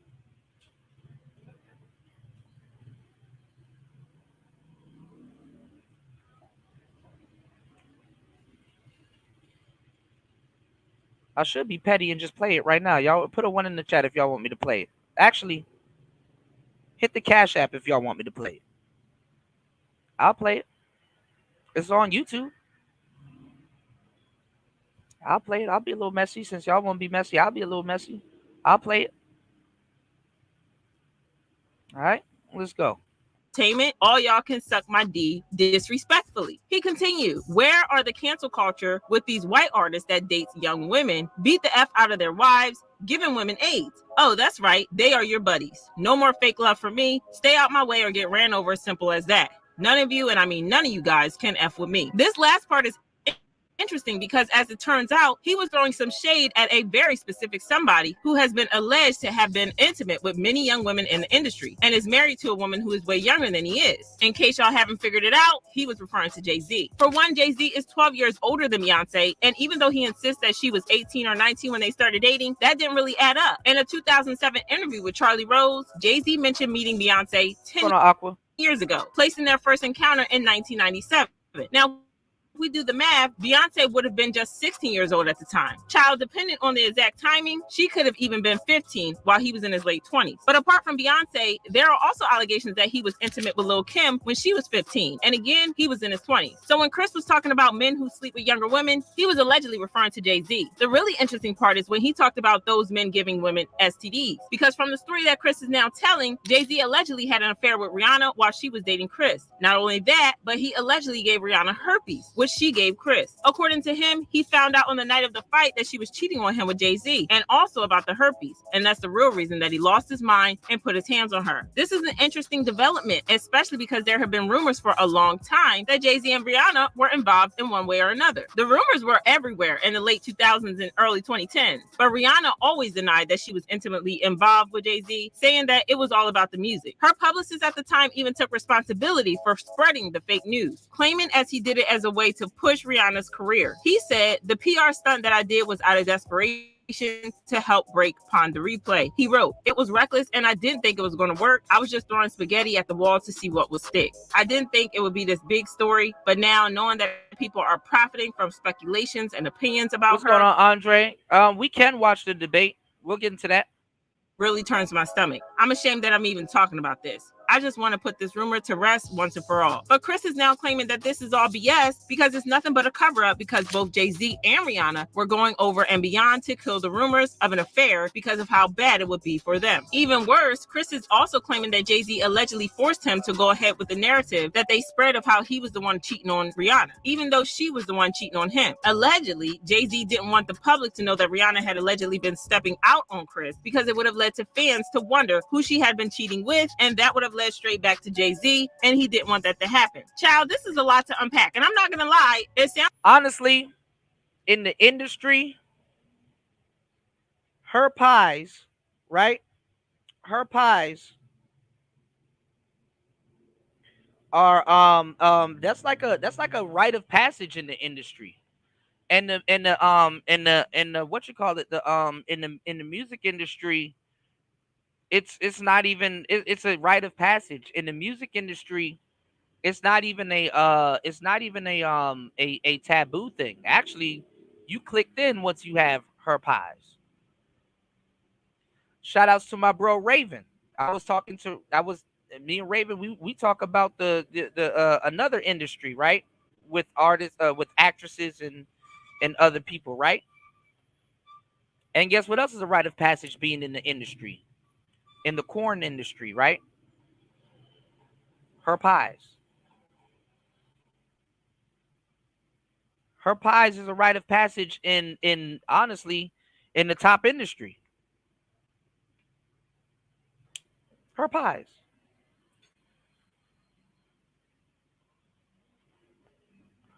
It's Player Talk TV, not Playa. I know people be trying to put the Player Talk TV. Shout outs to Royce J in the building, man. Royce, if you got some time, let me know if you want to join the panel real quick, because I definitely want to get your take on some of this good game. You dig? Shout outs to Shannon B, DJ Shannon B. Said Jay-Z gave Rihanna blah blah blah to Chris Brown. I heard the same thing when it happened. Yeah. All right. So look, it's a part of the industry, So a lot of y'all don't even understand. A lot of y'all don't even understand what y'all in for and what y'all listening to, man. It's a part of the industry. Blew my mind when I found out. Sounds kind of hard to believe because it just sounds like Chris is trying to fix his image. But Jaguar Wright backed him up on this. And y'all know that Jaguar has never been sued or caught in a lie just yet. So y'all can take her word to the bank. I don't understand why people keep talking about that. It was forever ago. They were both very young, and he had just had his first herpes outbreak from her giving him the herpes. Ooh, my. Like, how did you know what I mean? Like people don't understand what happened that night. And that's because Jay-Z worked so fucking hard to change the narrative of that night. She also confirmed that Jay-Z had allegedly been intimate with Rihanna when she was younger. Even more, she alleged that Rihanna's team had allegedly set her up with Chris Brown to take attention away from the thing she had going on with Jay-Z. Rihanna was only 14, 15 when he started fucking with her and signed her to Def Jam. It's clear to say that the herpes that she had came from the person she had been most involved with, and that was Sean Carter. So here it is. Chris Brown has his first herpes outbreak from his celebrity girlfriend who he was set up with. Give a big shout out and thank you again. Shout outs to Antisocial Socialite Podcast in the building. Let's get it. Supposed to be this and it was supposed to be that, and underage. Jaguar had more to say because she claimed that Chris Brown hit the like button, support the show, y'all. Had caught Rihanna red-handed doing some NSFW things at Clive Davis's party. Jay-Z gave her the herpes that she gave to Chris Brown. And that first night, when he had that outbreak and he busted into Clive Davis's house and said, "Where the f is this dirty jet?" I can't fault him for that. He had this is beautiful. Oh, wonderful. Chris Brown, she done ruined him. She ruined him at 19 years old. He's got the Jay-Z herpes. And Rihanna ain't innocent. Because she was in there giving that in the coat closet when Chris Brown came in. He said, "She always sucking something." Even more, she accused Jay-Z and his team of setting Chris up to take the fall for it by spreading fake reports in the media. And then they sat there and Jay-Z and them get on the radio and they talk about that little fucking boy. And then they put together that whole fucking sham and then have him arrested on the red carpet just to make sure America fucking hated him. Defending himself against that crazy. I mean, she's sexy as shit and she's pure. And she has all of my respect when it comes to the game. Ooh. But you ruined Chris Brown's life, and you knew you ruined his life, and the only reason you did it was because your Jay-Z told you to. So that he could cover up the fact that he started you at 14 when he was damn near 30 years old. Child, this is an insane story and explains why Chris gets so upset and defensive every time the story gets brought up. Because not only did he allegedly get herpes, but they also went over and beyond to ruin his career just to mess with him. These new revelations. Yeah, I mean, and I think that would have been the like with the R. Kelly thing. I think that would have been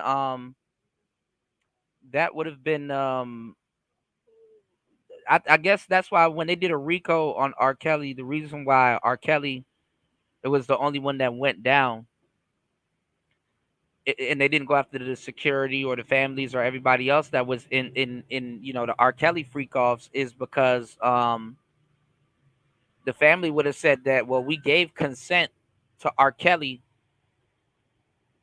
to take care of our daughters and stuff like that. They could have worked their way around that. That's American law. If you give a child a certain, like, you get you can hand the kid over at like 14, 15 in America, or 16. I know 16, 17 is like the age, but I think in certain states, I don't know if Chicago is like 14, 15, you can legally hand the kid over, right?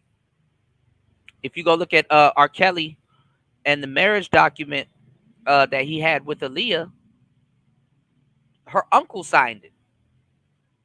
We don't know if her uncle was her guardian at the time, so she, you understand what I'm saying? So that's how they could get around that. Yeah, we legally gave R. Kelly our kids. Imagine what type of hole that would have opened up in the black community. Imagine what type of hole that would have opened up in the black community.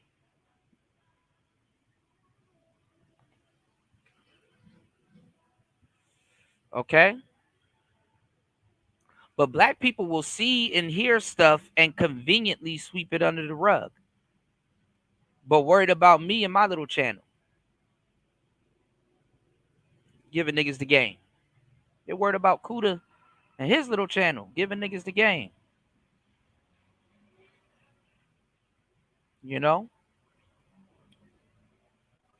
I stay over here. I mind my business. Y'all should see the shit that gets sent to me. I'm like, hey man, look, I'm cool until I ain't.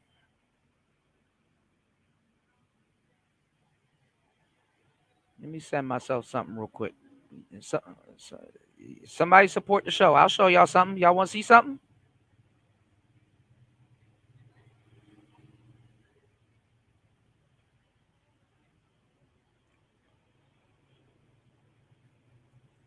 Somebody hit the Cash App. Support the show. I won't even, if you want me to, I won't even put it out there. I won't even. My bad. I won't even put your name out there. You did. What's going on, Royce? Jump in, player. What's going on? Good to see you. Good to hear from you, man. Always good to see and hear from you. What up, man? How you feeling this morning? What's going on, man? It's nighttime for me. It's the afternoon, evening for me, but morning for you guys. So I make sure I'm always here working my ass off, giving y'all some really good content and bringing up stuff that other people won't talk about. And on these shows, and looking out for not even just black men, the black community. But it is what it is, man. How you been? Pretty good, man. I just adjusted my diet. Oh man, I'm adjusting mine too. I'm thinking about going back fruitarian, man. Yeah, I don't eat boiled eggs anymore. Thanks to the story Suge Knight told the other day, I will not eat boiled eggs. Just cross that off the list. I was like, yeah, I'm no more boiled eggs. And I like boiled eggs, man, but I can't eat them no more now. Boiled eggs is good, man, especially if they deviled. Oh my god. That's the problem, man. They done been Diddy deviled, and now I can't eat them. Every time I see a boiled egg, I think about the Diddy test, and I what was the lose Diddy my test? appetite. What was the Diddy test? Okay, so according to Suge Knight, he said that in order to see if certain males are ready to go to the next level in the industry, they take a boiled egg, and they insert the boiled egg into the vault. And when I say the vault, I mean the Booty. people vault. Right. Booty. They put an egg up his ass, like an egg in your Right, ass. right. And if that egg doesn't break, then that person is ready to go to the next level. If that egg cracks or breaks, then they are not ready. They haven't had enough vault activity. So Clinch game for life. right, exactly. So just O-ring all destroyed. I was like, yeah, I'm done. No more boiled eggs. Dang, bro. This stuff is getting wild, man. It's the whole herpes thing. Listen, people out there in the audience, if you want to know, if you want to figure out, if you want to try to figure out who has herpes on the hip hop scene, go read Superhead's book. Go read Superhead's book. I'll leave it at that. It'll tell you everything you need to know. Because if you understand what she was actually Hold telling on, you. Okay, you back. It's probably me. Yeah. But go ahead. Yeah. If you understand who she was exposing in the book, she was also, exposing a lot of other stuff that comes with it, and some of that stuff may be the herps, the herpaderps. So yeah. So but I mean, it's a rite of passage, because even in the corn industry, you know what I'm saying? Yeah. It's a Yeah, rite man. of passage.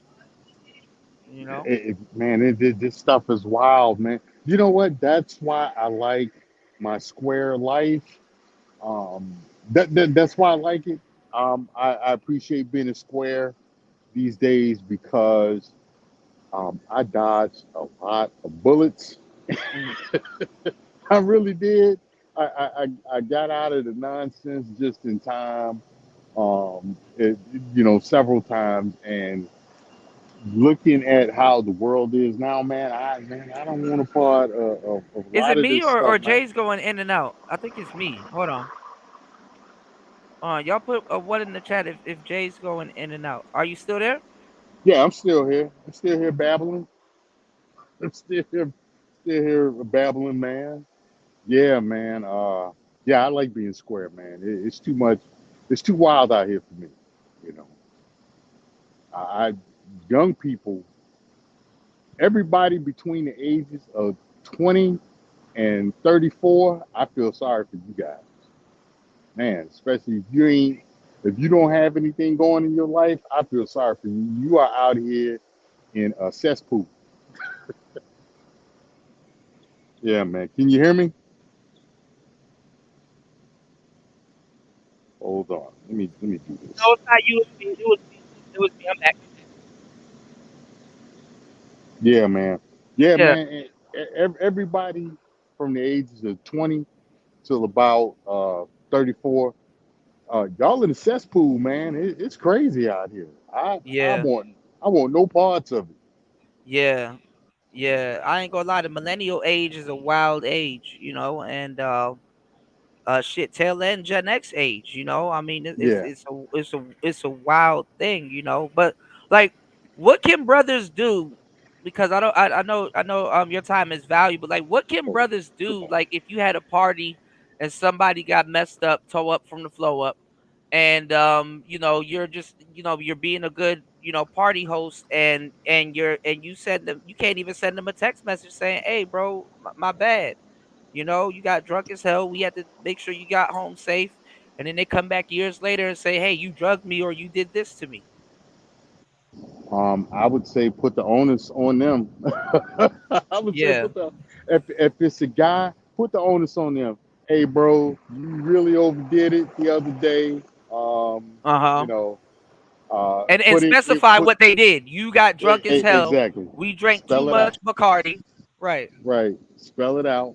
And then I really got to do that for females too. And for females, you have to, uh, you got to do aftercare.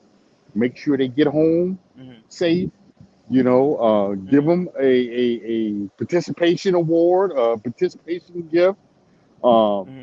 talk, say some, stuff like, shout out to Coach Greg Adams because he talks about it. I know people be like, Coach be stealing people's stuff, but he pushes aftercare, which I agree 110%. What because, good morning, hold up. Yeah, I used to do aftercare as well. And that's basically you don't want to leave young women. You don't want to leave women, especially, feeling like you got over on them. Make it Because okay. they get buyer's remorse, or I guess party's remorse. But I Right, mean, these people right. they sign NDAs, and Yeah, I don't think if you, I think when they get their phone back and stuff like that, I don't think that's in the NDA. yeah, I don't think that's in the NDA. yeah. Aftercare minimizes regret sex. Regret Yeah, sex turns into criminal cases. yeah, So, yeah. so Buyer's remorse. yeah, so you have to perform aftercare. Um, all you guys, all these guys out here with that NWA mentality, them days are over. Let it go. Um, you're not MC Ren, you're not Ice Cube and stuff. Let that stuff go because that attitude and treating people that way will cause you to catch case. Yeah. So Oh shit, he dropped off. Hold on.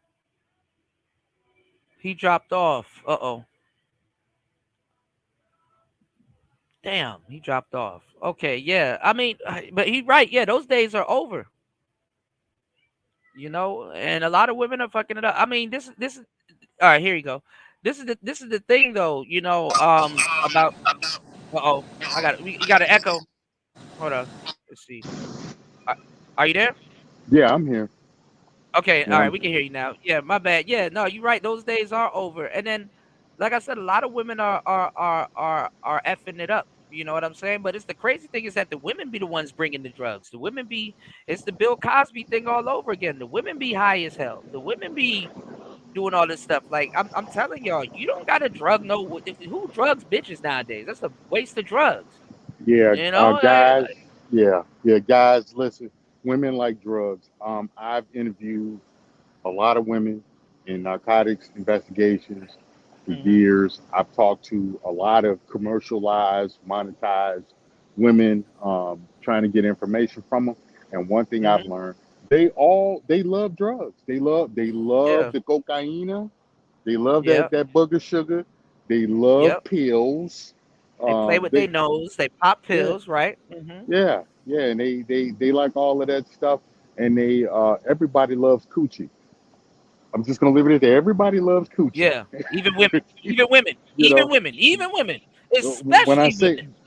when Yeah, I say everybody loves coochie.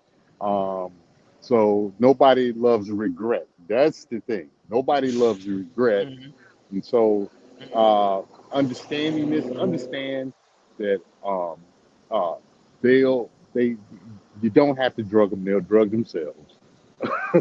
you right, know, right, they'll drug right. themselves. They'll get themselves drunk. The thing is that if you don't know them, it might be a good idea to record them, but not like Diddy. Not like Diddy, where you're recording them and showing your buddies and stuff. Record, which is what I don't blame Diddy for doing. Record stuff so that you can have evidence. If somebody say, "Hey, yeah, he strong armed and took it from me," But you got to he was like, record them doing their own drugs though, because it's like "Yeah, yeah, niggas will record them after they done did their drugs that they brought. right, Because what dudes do, especially in the party setting, it's like, yeah, do you? I mean, if it ain't harming nobody, yeah, do you? It's, yeah, it's, it's dudes trying to get them relaxed and stuff like that. So if you don't got a right, mouthpiece, or you don't have that relaxing vibe, women will do drugs before they know what they about to do. Like women will yeah, eat up the whole crew, but to get her out of the mindset so that she doesn't know what she's so that she doesn't really consciously she know what she finna do, but you know what I'm saying? They'll do that to stick around, because a lot of these girls, they do that to stick around going to these parties, cash money. oh There was yeah, one girl that you used to see, and she's like, yeah, you know what, you gotta screw all of them to keep getting invited to these parties. You The know, back and end, man, that's a whole rabbit hole string. That's a whole yeah. rabbit hole string. Hey, Kuda, I gotta drop down for a minute. I'll come Okay. back up. I gotta Yes, take sir. care of something. I appreciate you, man. Thank you, bro. Shout outs to Royce J. And if y'all don't know, he has a channel, by the way. You know what I'm saying? Real cool brother, man. Real cool brother, man. Don't subscribe to his channel if you ain't cool, man, or if you ain't ready for no real shit. You know. So there you have it. You know, there you have it. You know, bros will do the drugs. You know, they'll the shit. They'll do all your drugs and then go ask for some more drugs. You know, hey, some of them bros wasn't getting smacked up for no fucking reason. Ask James Brown. You know, ew. If you let niggas talk long enough, you would think that Bobby Brown put Whitney on drugs. Oh no. Oh no. Whitney put Bobby on the drugs, man. You did? Whitney put Bobby on the drugs. You did? And shout outs to my boy, you know, shout outs to my bro. Candace been stealing talking points from the manosphere. You know, shout outs to you. Yeah, Candace been stealing points from the manosphere.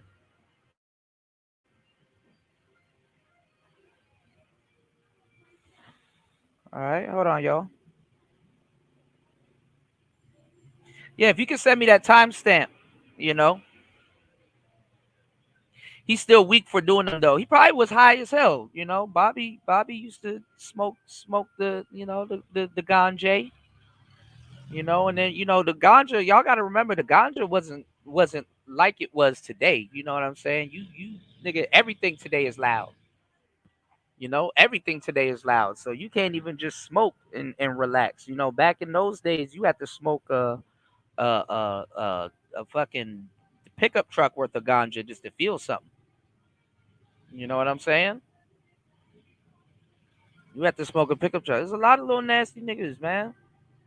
And look, and I'm not look if you know if you're gonna be a little freaky dude, little freaky man, you know, I'm not gonna get mad at you. What the fuck I need to get mad at you for?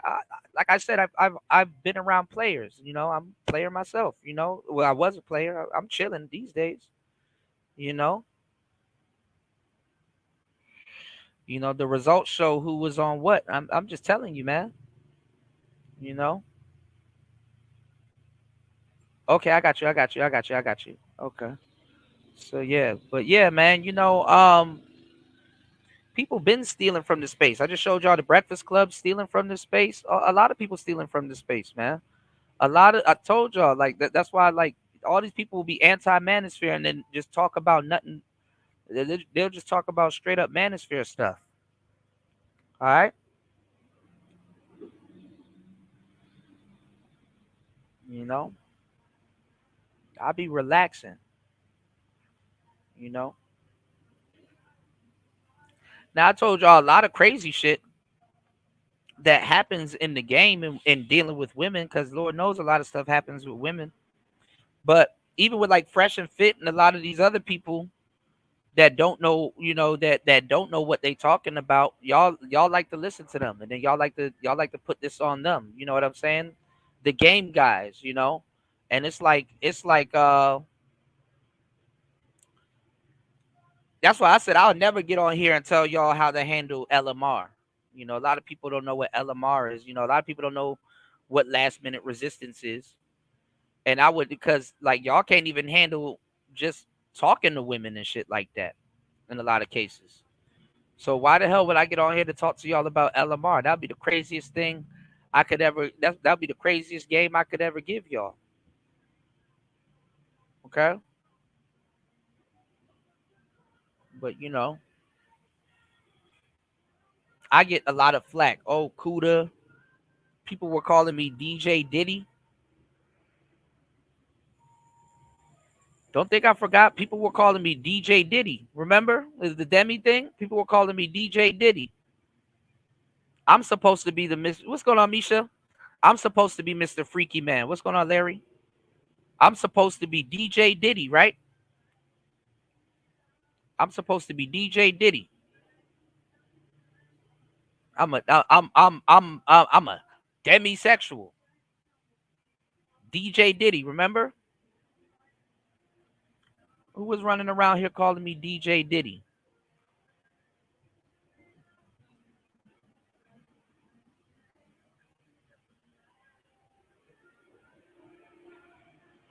You know? People still talking about me.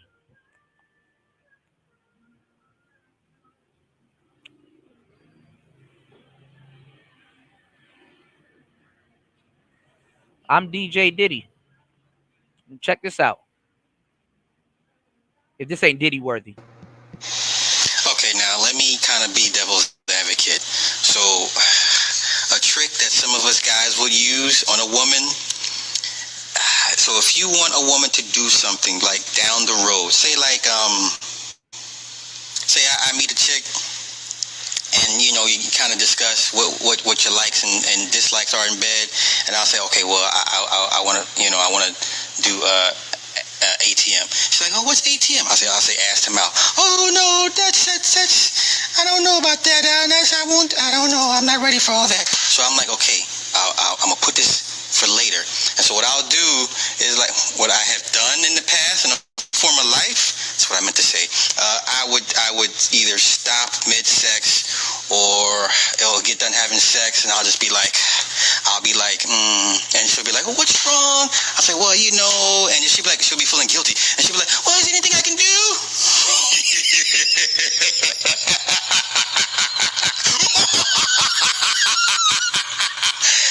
Ass to mouth. Let's continue.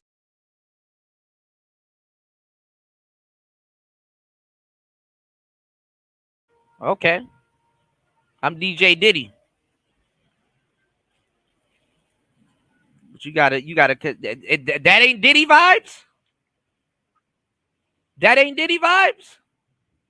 You gotta coerce women from taking your Johnson out of date, niggas running around here like an anal. You gotta coerce women to take your little Johnson out of their mouth,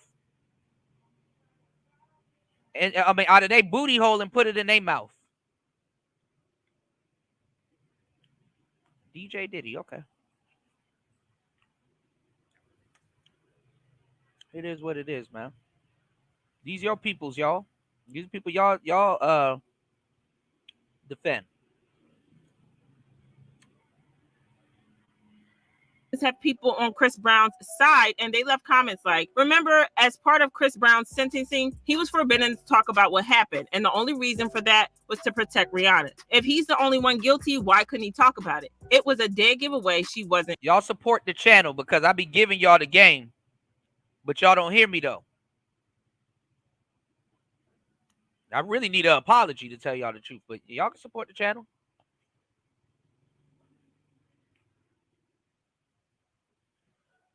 All the shit niggas was putting me through. Innocent. Remember how Wendy said, if you sleep with Rihanna, God wins in the end. God wins in the end. You got to take penicillin after that. Y'all were mad. And Chris is talented, and I hope he stays away from these evil people. Girl, this is one hot mess. But do y'all believe Chris Brown's side of the story, or do you think that he's just trying to make himself look good after so many years? Let me know what you think in the comments below. Then check out this next video.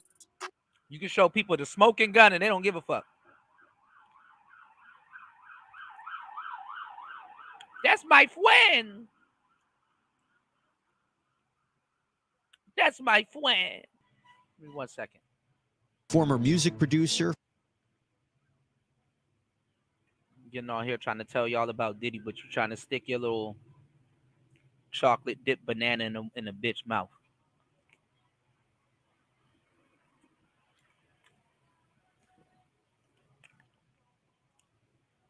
Denigrating black women, but you want to hear, man, tell me about the game.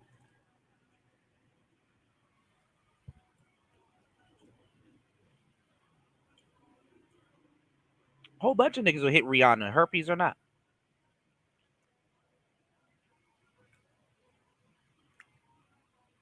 Do y'all research.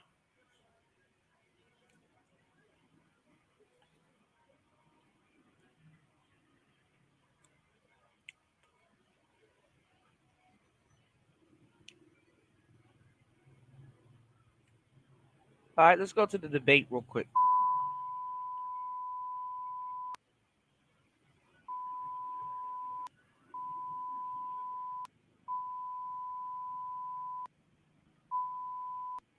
Terrorists massacred over 1,400 Israelis and took prisoners. Israel's ability to be able to defend itself is absolutely fundamental. Getting its hostages back, fundamental, and ending the humanitarian crisis in Gaza.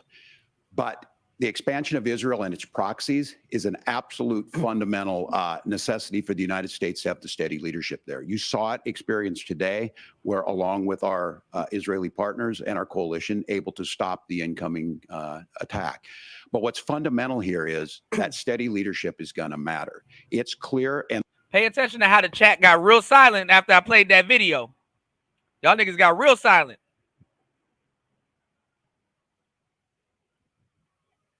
Super freak offs. The world saw it on that debate stage a few weeks ago. A nearly 80-year-old Donald Trump talking about crowd sizes is not what we need in this moment. But it's not just that. It's those that were closest to Donald Trump that understand how dangerous he is when the world is this dangerous. His chief of staff, John Kelly, said that he was the most flawed human being he'd ever met.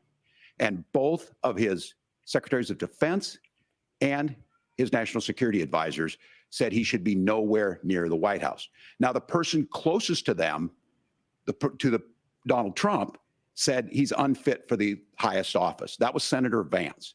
What we've seen out of Vice President Harris is we've seen steady leadership. We've seen a calmness that is able to draw on the coalitions to bring them together, understanding that our allies matter. When our allies see Donald Trump turn towards Vladimir Putin, turn towards North Korea, when we start to see that type of fickleness around holding the coalitions together, we will stay committed. And as the vice president said today we will protect our forces and our allied forces, and there will be consequences. Governor, your time is up. Right, they never talk about policies. It's just Trump. Trump. Senator Vance, the same question. Would you support or oppose a preemptive strike by Israel on Iran? You have 2 minutes. So, Margaret, I want to answer the question. First of all, thanks, Governor. Thanks to CBS for hosting the debate. And thanks, most importantly, to the American people who are watching this evening and caring enough about this country to pay attention to this vice presidential debate. I want to answer the question, but I want to actually give an introduction to myself a little bit because I recognize a lot of Americans don't know who either one of us are. I was raised in a working class family. My mother required food assistance for periods of her life. My grandmother required Social Security help to raise me. And she raised me in part because my own mother struggled with addiction for a big chunk of my early life. I went to college on the GI Bill after I enlisted in the Marine Corps and served in Iraq. And so I stand here asking to be your vice president with extraordinary gratitude for this country, for the American dream that made it possible for me to live my dreams. And most importantly, I know that a lot of you are worried about the chaos in the world and the feeling that the American dream is unattainable. I want to try to convince you tonight over the next 90 minutes that if we get better leadership in the White House, if we get Donald Trump back in the White House, the American dream is going to be attainable once again. Now, to answer this particular question, we have to remember that as much as Governor Walz just accused Donald Trump of being an agent of chaos, Donald Trump actually delivered stability in the world, and he did it by establishing effective deterrence. People were afraid of stepping out of line. Iran, which launched this attack, has received over $100 billion in unfrozen assets thanks to the Kamala Harris administration. What do they use that money for? They use it to buy weapons that they're now launching against our allies, and God forbid, potentially launching against the United States as well. Donald Trump recognized that for people to fear the United States, you needed peace through strength. They needed to recognize that if they got out of line, the United States global leadership would put stability and peace back in the world. Now, you asked about a preemptive strike, Margaret, and I want to answer the question. Look, it is up to Israel what they think they need to do to keep their country safe, and we should support our allies wherever they are when they're fighting the bad guys. I think that's the right approach to take with the Israel question. Thank you, Senator. Governor Walz, do you care to respond to any of the allegations? Well, look, Donald Trump was in office. We'll sometimes hear a revisionist history, but when Donald Trump was in office, it was Donald Trump who we had a coalition of nations that had boxed Iran's nuclear program in, the inability to advance it. Donald Trump pulled that program and put nothing else in its place. So Iran is closer to a nuclear weapon than they were before because of Donald Trump's fickle leadership. And when Iran shot down That's what? an American aircraft in international airspace, Donald Trump tweeted, because that's the standard diplomacy of Donald Trump.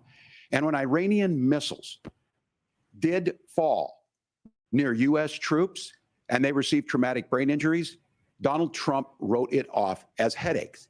Look, our allies understand that Donald Trump is fickle. He will go to whoever has the most flattery or where it makes sense to him.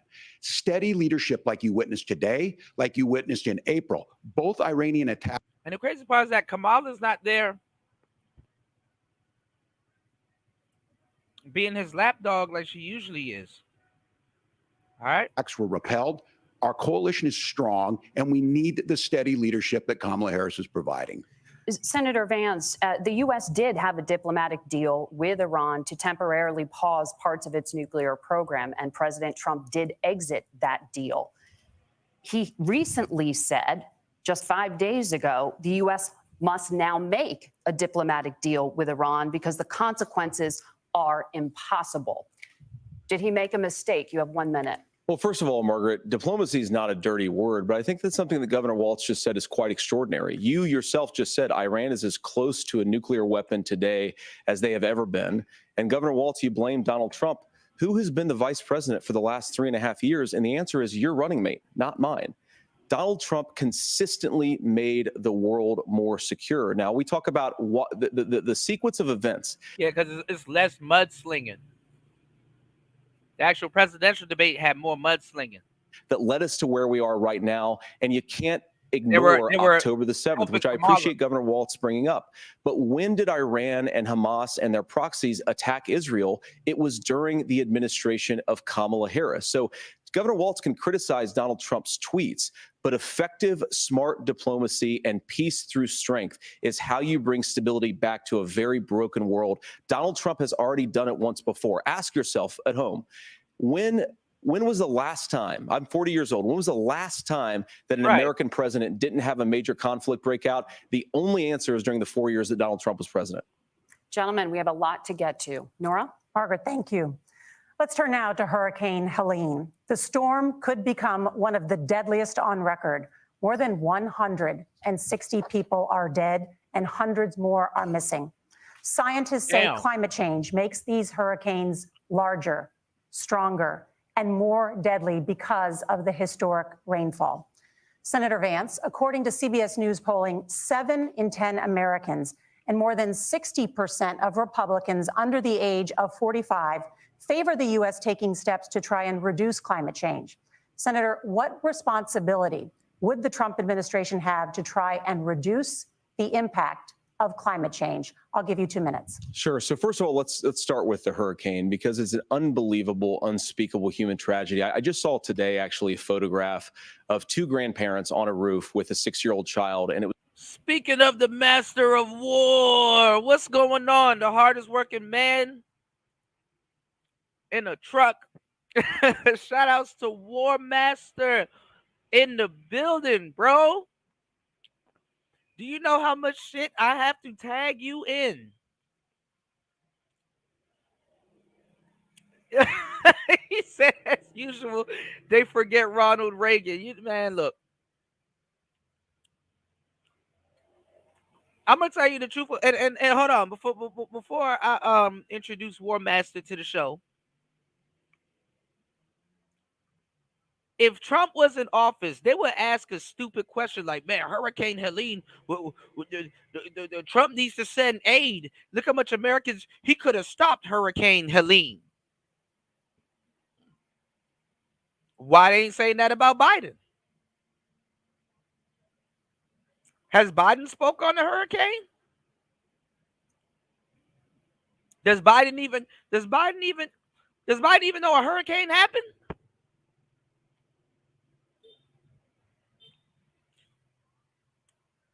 Now, I only know about one in Virginia, and I shouldn't be talking about this, but we're going to spell it out. There's a HAARP machine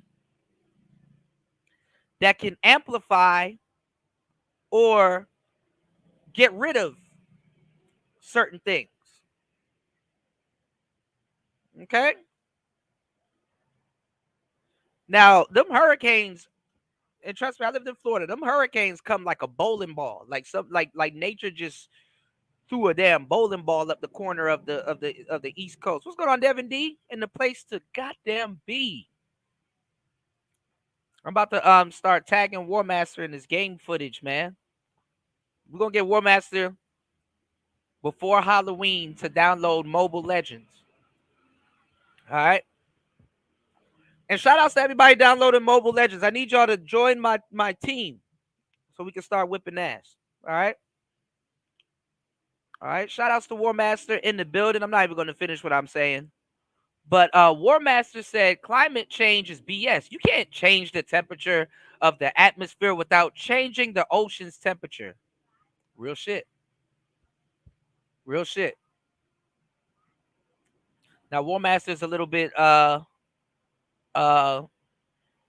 advanced with social media than I am. I don't know what FFS is. Shout outs to Devin D in the place to be. Yes, y'all come in, support the show.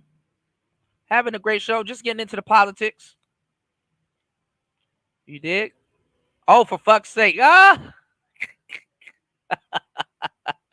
So I said it right. All right, I'm gonna say it the same way War Master would say it. Climate change is bullshit. Because he doesn't curse.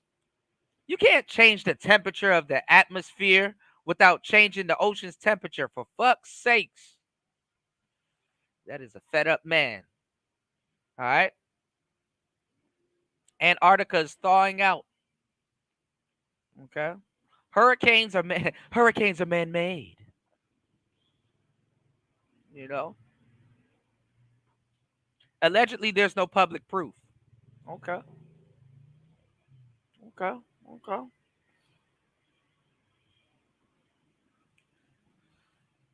So, Hurricane Helene, and there was people that was making fun of me about these floods and stuff like that, and then their house got swept away, or they've been out of power for more than 24 hours. God bless you. I hope your family is doing safe. I'm not going to take this opportunity to make fun of you, but I hope your family is doing well, and I hope your family is safe, you know, away from, from the bullshit.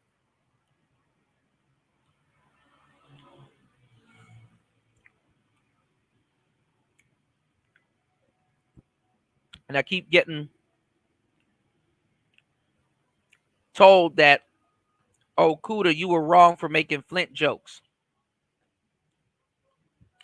I never made a Flint joke. I never made a Flint joke. I directed a joke at a specific somebody, but I don't make Flint jokes, you know. So shout out to the good people of Flint and the real people of Flint. All right. Because I got friends there. Now,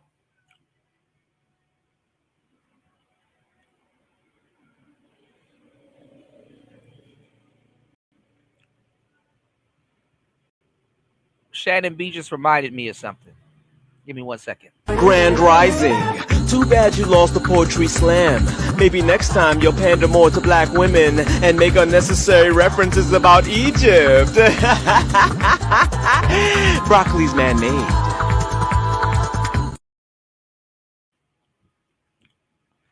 Broccoli's man-made. TKK Behavior Studies and Modification said you may be the joke.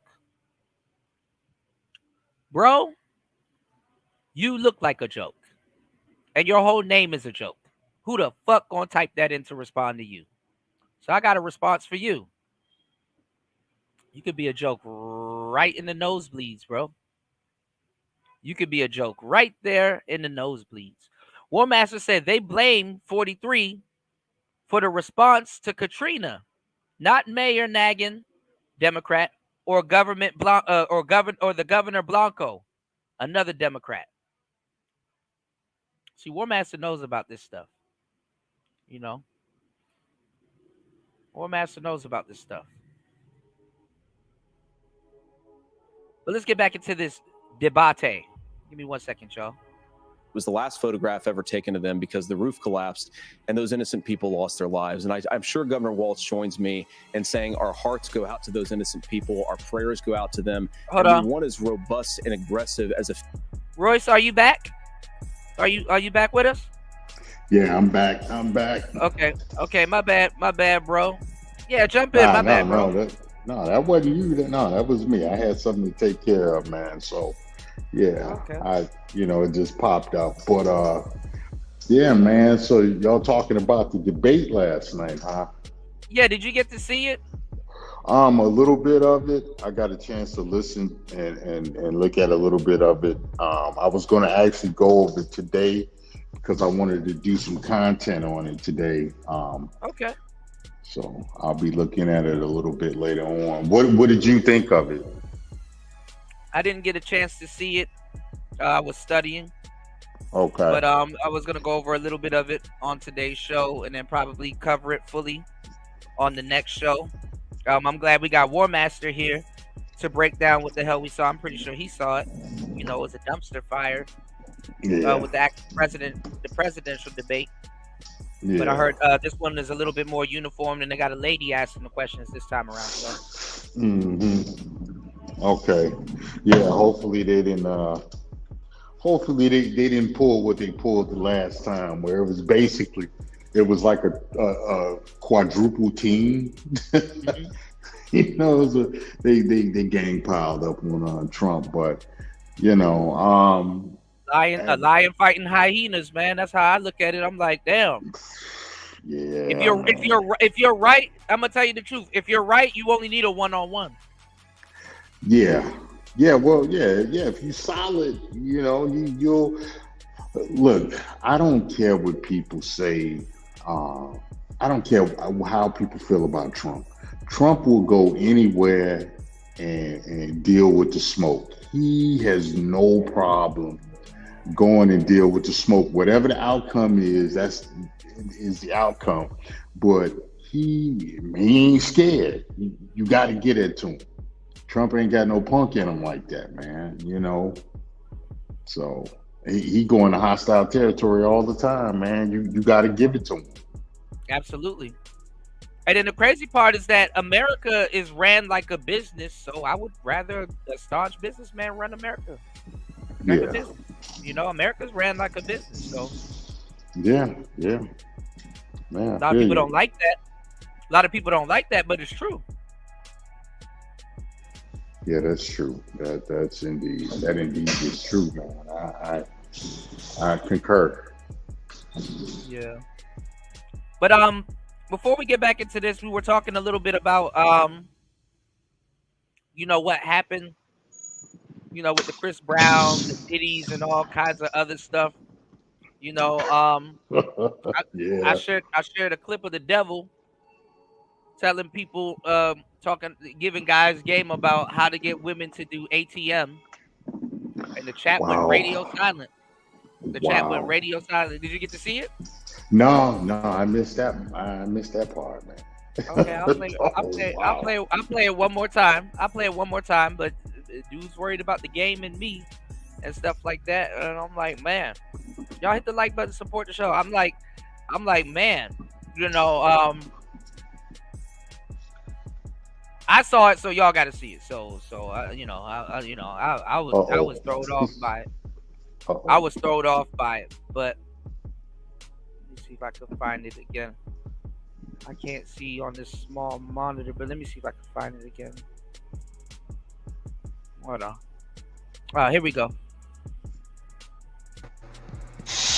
Okay, now let me kind of be devil's advocate. So, a trick that some of us guys would use on a woman.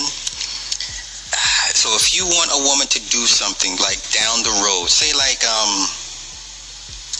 meet a chick, and you kind of discuss what your likes and dislikes are in bed, and I'll say, okay, well, I want to do ATM. She's like, oh, what's ATM? I'll say ass to mouth. Oh no, that's I don't know about that. I don't know. I'm not ready for all that. So I'm like, okay, I'm gonna put this for later. And so what I'll do is like what I have done in the past in a former life. So That's what I meant to say. I would either stop mid-sex or it'll get done having sex, and I'll be like, and she'll be like, well, what's wrong? I'll say, well, you know, and she'll be feeling guilty, and she'll be like, well, is there anything I can do?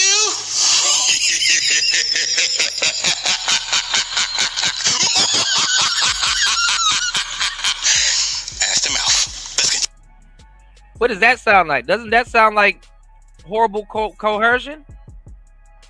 Yeah, that you know what? That reminds me of Diddy. But Diddy's bad though. They were calling me Right. DJ Diddy. I was getting called DJ Diddy and all kinds of stuff. DJ Diddy. That's definitely manipulation, without a doubt. She didn't want to do it.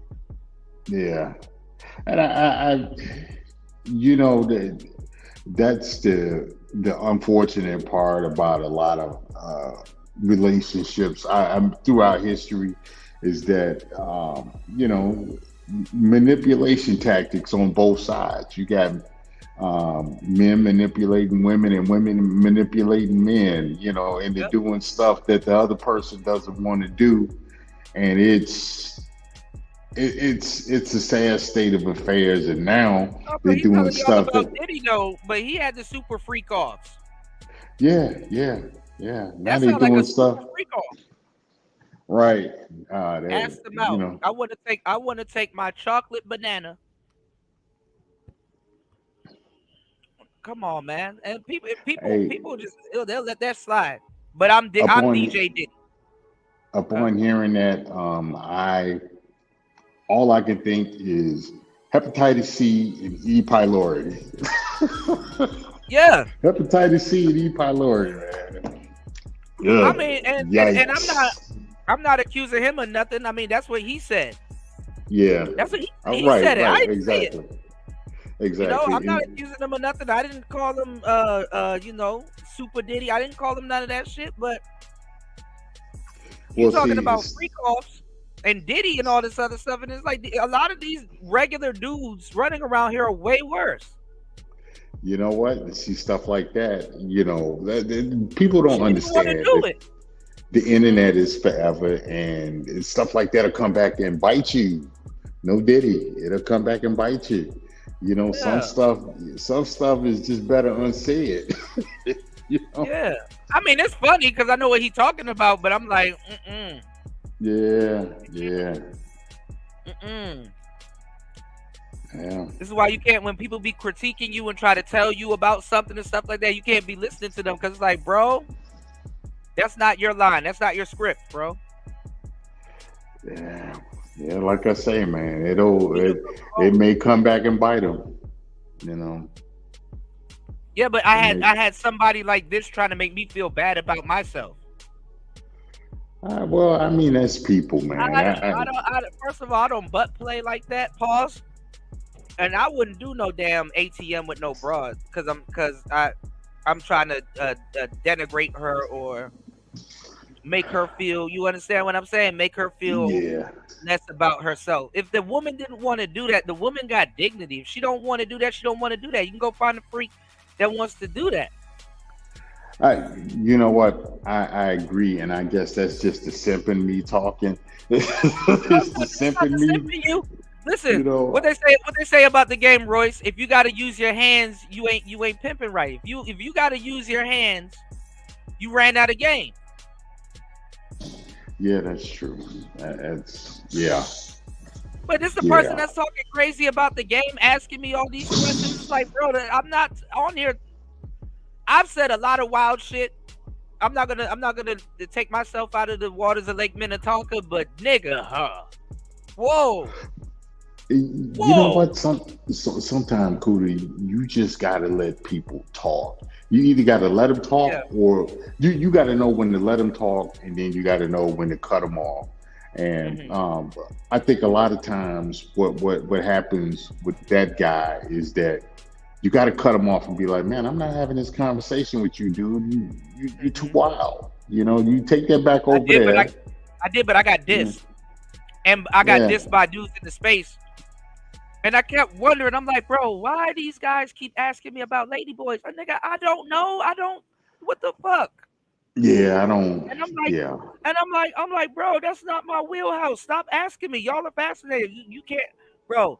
I've seen people get off the plane and walk around later on in certain towns, and that's what they're with and shit like that. I'm like, man, this is crazy. You'd be surprised how much gay dudes are in this space.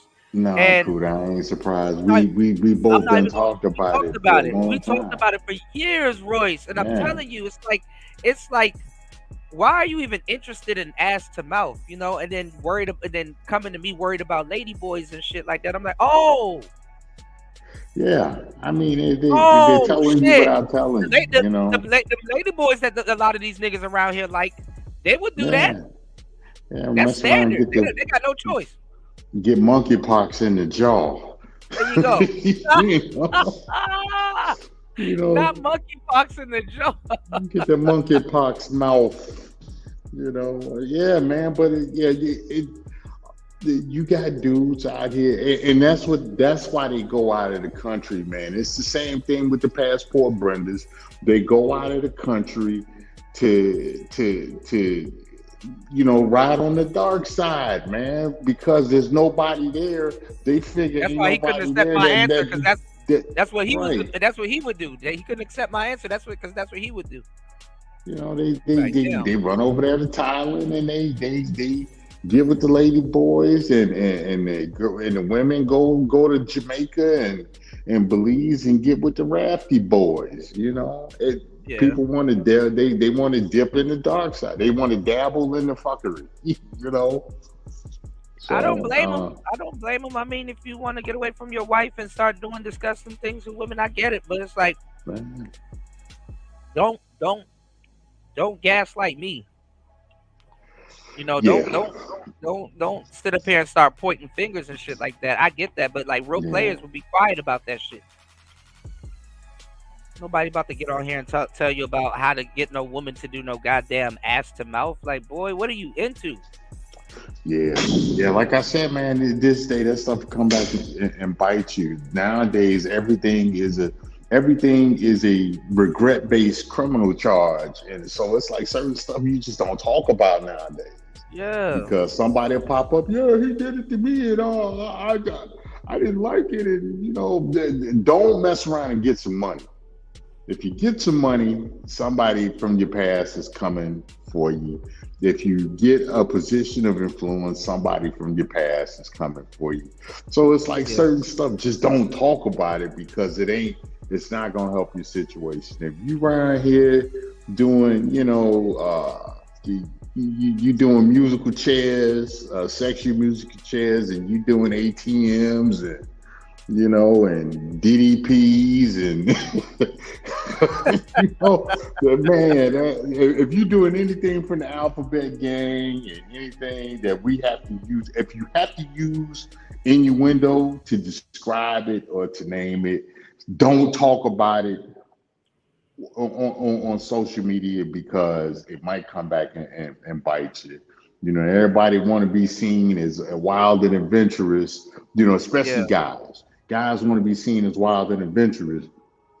And then, 30 years later, some chick comes up talking about, I was abused. It was Larry. I was abused.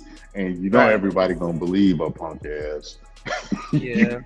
Next thing you know, she writing the book and she getting a checkup out you and all kinds of stuff. And she may be the bust down that you described her as, but that don't matter. You don't have bust down privilege as a guy. Right. You don't have it, and especially if you're doing some stuff that may be considered underhanded in the slightest, they're going to find a way to turn you into a criminal. So it is what it is. All you guys out there want to, be slick and coy dealing with these broads, just know something coming for you. I like I did a live stream talking about flirting. I don't even flirt with these chicks no more. Look, keep it if they're not in your circle, if they're not your family, or if they're not somebody you have a relationship with beyond professional, keep it professional with them, because the minute you're beautiful, next thing you know, she's gonna be like, yeah, he He told me, he loved to see my boobies hanging out and that, my ass cheeks look good. You know how they get, man. Next thing you know, they got you looking like a straight up perv. So, look, dude, And then especially if you on the internet kissing and telling and shit. Yeah, everything needs to be vanilla with women you don't know. Straight up, Right. Straight up. What's That going on, transfer. That transfer. What are you saying? The transfer of wealth that they've been talking about is not going to be the transfer of wealth that they're talking about is going to be women using the system to get money up out of men. We're seeing it already. Instead of one of the number one ways to get rich. It's already happening. That's one of the number one ways to get rich. That's the transfer of wealth. And the thing about it is, men are number one too stupid and too prideful to work the system in reverse and start suing these rich and famous women, because Mary J. Blige should have been sued a few times over. Well, she got, I know. She paying alimony. She paying alimony.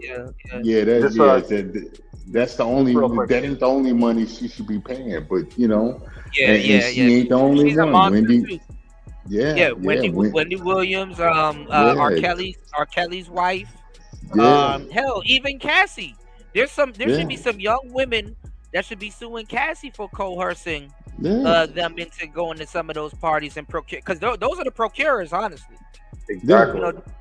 Those are the procurers, honestly, and stuff like that. But people gonna sweep this under the rug. The niggas call me Demi and DJ Diddy and all this other stuff, but you got this man telling, if a woman don't want her fecal matter in her mouth. I mean, that's normal not to want that. I don't get it, man. I don't get the fascination with trying to degrade people like that, man. I just, I mean, there are people that are into that. He have a wife at home. I know his wife wouldn't let him do that to her. Right. I mean, there are people that are into that, and that's one thing. But see, the reason why I brought that up, Roy, is because, dudes, when they're cheating on their wife, I feel sorry for the girls sometimes, because like I said, the wife knows the real guy, the girl gets the real guy.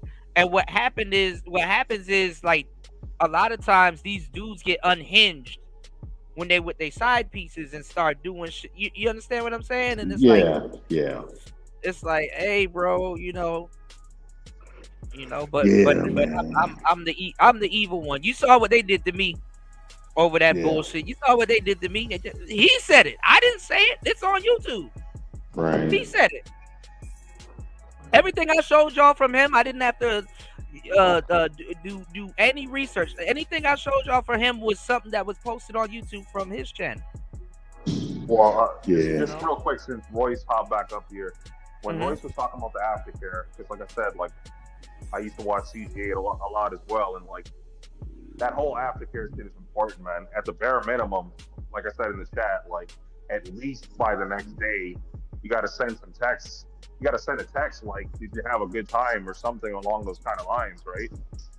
That way, like, shit can't come back and try to claim some shit. Because if that was the case, why did you say yes when you were out of, like, you weren't actually there with me, right? So why would you say you had a good time, right? Yeah. Well, your wording got to be specific, because you be like, you gotta man, be very careful. And you got to tell them what they did. You understand what I'm saying? You got to be like, yo, you drank all the Bacardi and blah, blah, blah was looking for you, and you did this and you did that and stuff like that, because they're only gonna only circle out certain pieces of the text messages and stuff like that. And, well, that's why I make sure that, like, if I'm talking to a chick, like even if I'm talking to a chick on Snapchat, I'll make sure that I have her actual number, so that way, like, when it comes down to discussing like certain details, I got that all on text that she was about that shit. Combined with the aftercare, like, good luck trying to prove otherwise.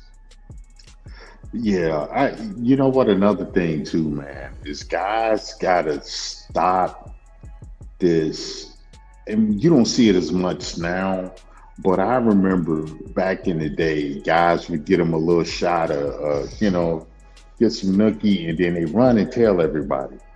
Yeah, kids and tell. Listen, that's crazy. I don't get it. Or they'll shame the woman after they done what they did. Yeah. And it's like, why you need to do that? I mean, get your shot. If you don't want to be bothered with her no more, don't be bothered with her no more. No, but that's Don't put her out there like that. But that's something to hang over their head, Oh, remember? Oh, you're not trying to do this for me, but remember when I had your fecal matter in your mouth? Remember when I had your fecal matter in your mouth? Don't let everybody know that you're a dumpster. Don't let me tell everybody that you're a dumpster. That ain't player though, man. It's that ain't player at all, man. I don't know about all that, Kuda, but just go having to tell some other nigga about some shit you were doing with a bitch like that. That's some immature shit. Yeah, it's goofy. It's goofy, and you just fucking it up for yourself if you want to hit again. Exactly. Like no, but a lot of dudes will hold that over a woman and be like, yo, give my friend some. No, I don't feel like. Remember that's some cuck behavior. Talking about give my friend that's crazy. They do that. It's crazy. Yeah, it's crazy. They got a video. I think that was you, Kuda, that played the video of the guy at the OnlyFans girl's door. Talking about, I know what you be doing, and you gonna let me do it too. Or I'm gonna tell yep. But that's what these non-resistant type dudes do. It's called resistance, last minute resistance. What's going on, life? She didn't say she didn't. What's going on, D-Mac? She didn't say she didn't want to have sex with him. She just didn't want fucking like an ass. She didn't want that porn star. She didn't want no fecal matter in her mouth. Like that's disgusting. And honestly. A dude that will coerce a woman into doing some shit like that, bro, you don't be on the internet talking about no goddamn Diddy, bro. I just gotta say real quick, Royce, what you said, monkeypox in the jaw, that shit had me dying. That is funny as shit. Hey, you need to patent that. Monkeypox in the jaw, man. I mean, you took something out of somebody's anus and want them to put it back in their mouth. Yeah, I get it. I mean, I understand the industry and I get it and stuff like that. But like, these are, freak. You turning these bitches out. I mean, I get it. You want to turn the broad out, but you know what? It's a warped sense of power, really, man. It's like it is. I got this person to do this, and then they turn around and go tell people. It's like, what is your problem? What are you, 9? It's what, some guys never grow up past the age of 9 mentally, and they just get hairier and older and develop a bald spot, but they're still 9 years old in the mind, and we got to call them out for it. Just like a lot of these broads don't age past 14 in their mind. A lot of these guys are big 9-year-olds. I mean, that's the thing. We got to start calling out these dummies on both sides. We talk about the broads, and we're not gonna run out of stuff to talk about with them because they do a lot of dumb shit. But it's a lot of guys out here sitting around grinning and talk about the bitch, and it's like, you are stupid too. You just as stupid. You're doing 9-year-old boy shit. You're doing 11-year-old boy shit, and you 47 years old, dude. What the fuck is wrong with you? So I think that's the thing we need in this space. And Kevin was getting there. We need more uncles in this space to kind of get people right. Yeah, I mean that's the craziest shit I've I mean, what he was talking about, that's not the craziest shit I've ever heard. But what I'm saying is that it's like, man, my player senses was tingling. I'm like, nigga, in the back of my head, it was like, hey, bro, don't let him talk to you like that. Yeah. You know what I'm saying? Don't let him talk to you like that, because in your heart of hearts, you never did no shit like that. No matter how player you are or whatever you come off as, or no matter what you said, You know, don't let him talk to you and say no shit like that. And Wait a minute. So how was he trying to compare you to Diddy? man, they were doing all kinds of shit, trying to compare me to Diddy, and oh, you game guys are women worshippers and all this other goofball shit. Man, he was doing all kinds of shit, and I'm like, I'm like, I'm good, bro. I don't care about what bro's talking about. I want to stay away from dudes like that because I understand dudes like that. Dudes like that are just they're sick. They're the sick ones. They're right. They gotta push the envelope, and you know. Yeah.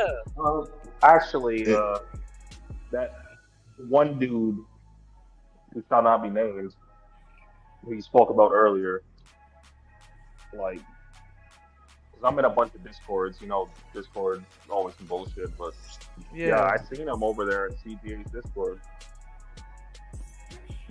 Yeah. I mean, I'm glad I don't have to deal with somebody like that. That's why I push marriage, because I ain't gonna lie, being laid up under your wife, not just a random broad, being laid up under your wife, you know what I'm saying, will keep you out of a lot of bullshit. Shout outs to War Master dropping the huge, as always, $20 on the Cash App. He said Kuda's cheating on his Xbox with Mobile Legends. No, man, I gotta get War Master to play. Look, Andre up here, he'll tell you that Mobile Legends, Mobile Legends is Shout out to Dre. Yeah, man. Go ahead. I'm sorry, bro. I was just commenting on like Kuda talking about Mobile Legends. Like I said, I used to play that like years ago, and that was before, like I said, Wild Rift came out. That's where they stole the concept from. Well, it's a sandbox game. They got another game that they play out here called ROV, but I ain't gonna lie, Mobile Legends is crazy. I just Mobile Legends is more popular. It's more popular in Asia. Yeah. But Wild Rift nope, sounds like crap. Well, no, they got it for Android. Actually, you could go live off of Android straight to YouTube with it. I'm trying to learn how to go live straight to YouTube with it, but I've been using Streamlabs. That's been fucking up that. Yeah. Well, like I said before, if you're trying to have like a good looking stream for like mobile gaming, I did mobile streaming like when I first started doing gaming streaming. Like I was playing like fucking like bullshit Fortnite. I'm already hip on PUBG and shit. But so what you can do is you can get one of those Elgatos, right? And then, you hook it up. Yeah, you hook it up to your computer and you're good to go. Yeah.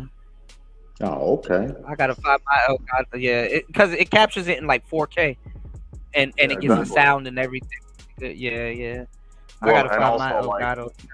And also, like you could, like if you're hooked up to your computer, you could obviously have your camera set up and shit too, which is obviously better for stream quality. Yeah, I don't want my camera set up. I would do like the most I would do is like have my voice.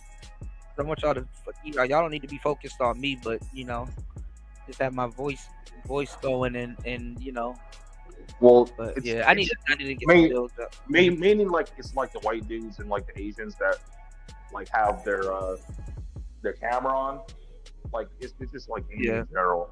If you black streaming gaming, like then you get all like the racists and shit coming in trying to troll you and whatnot.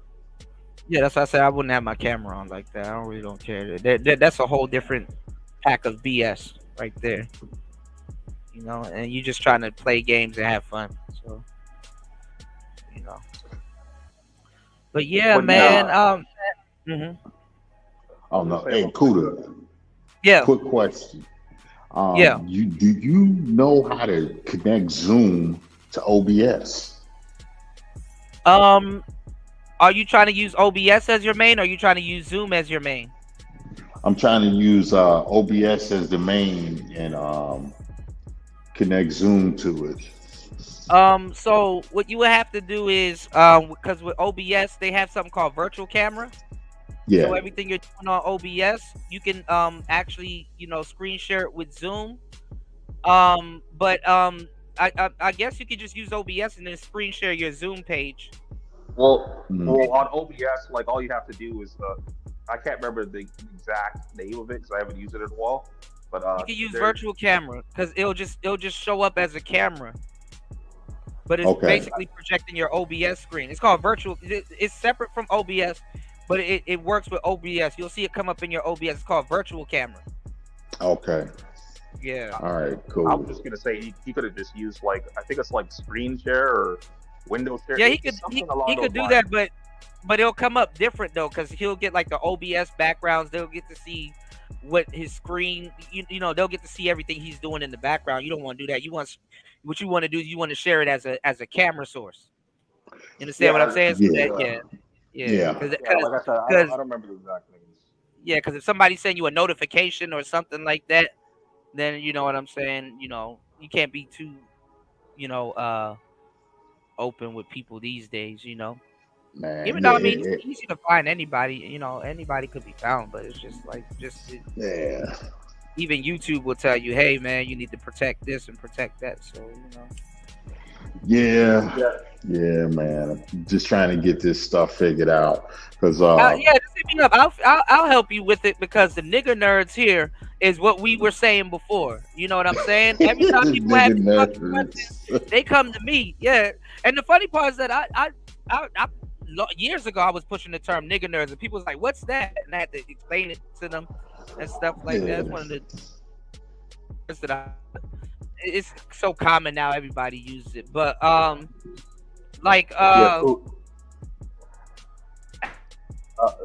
like that link that I sent you, like about that. Basically, like I was saying in the chat, like the link is from a geopolitical channel, and they're talking about their black pilled and all this kind of shit. They took the black pill, they took the red pill, the white pill, and they mentioned that certain person who apparently they got it from. I'm not gonna name names or get into detail, but you know what I'm talking about.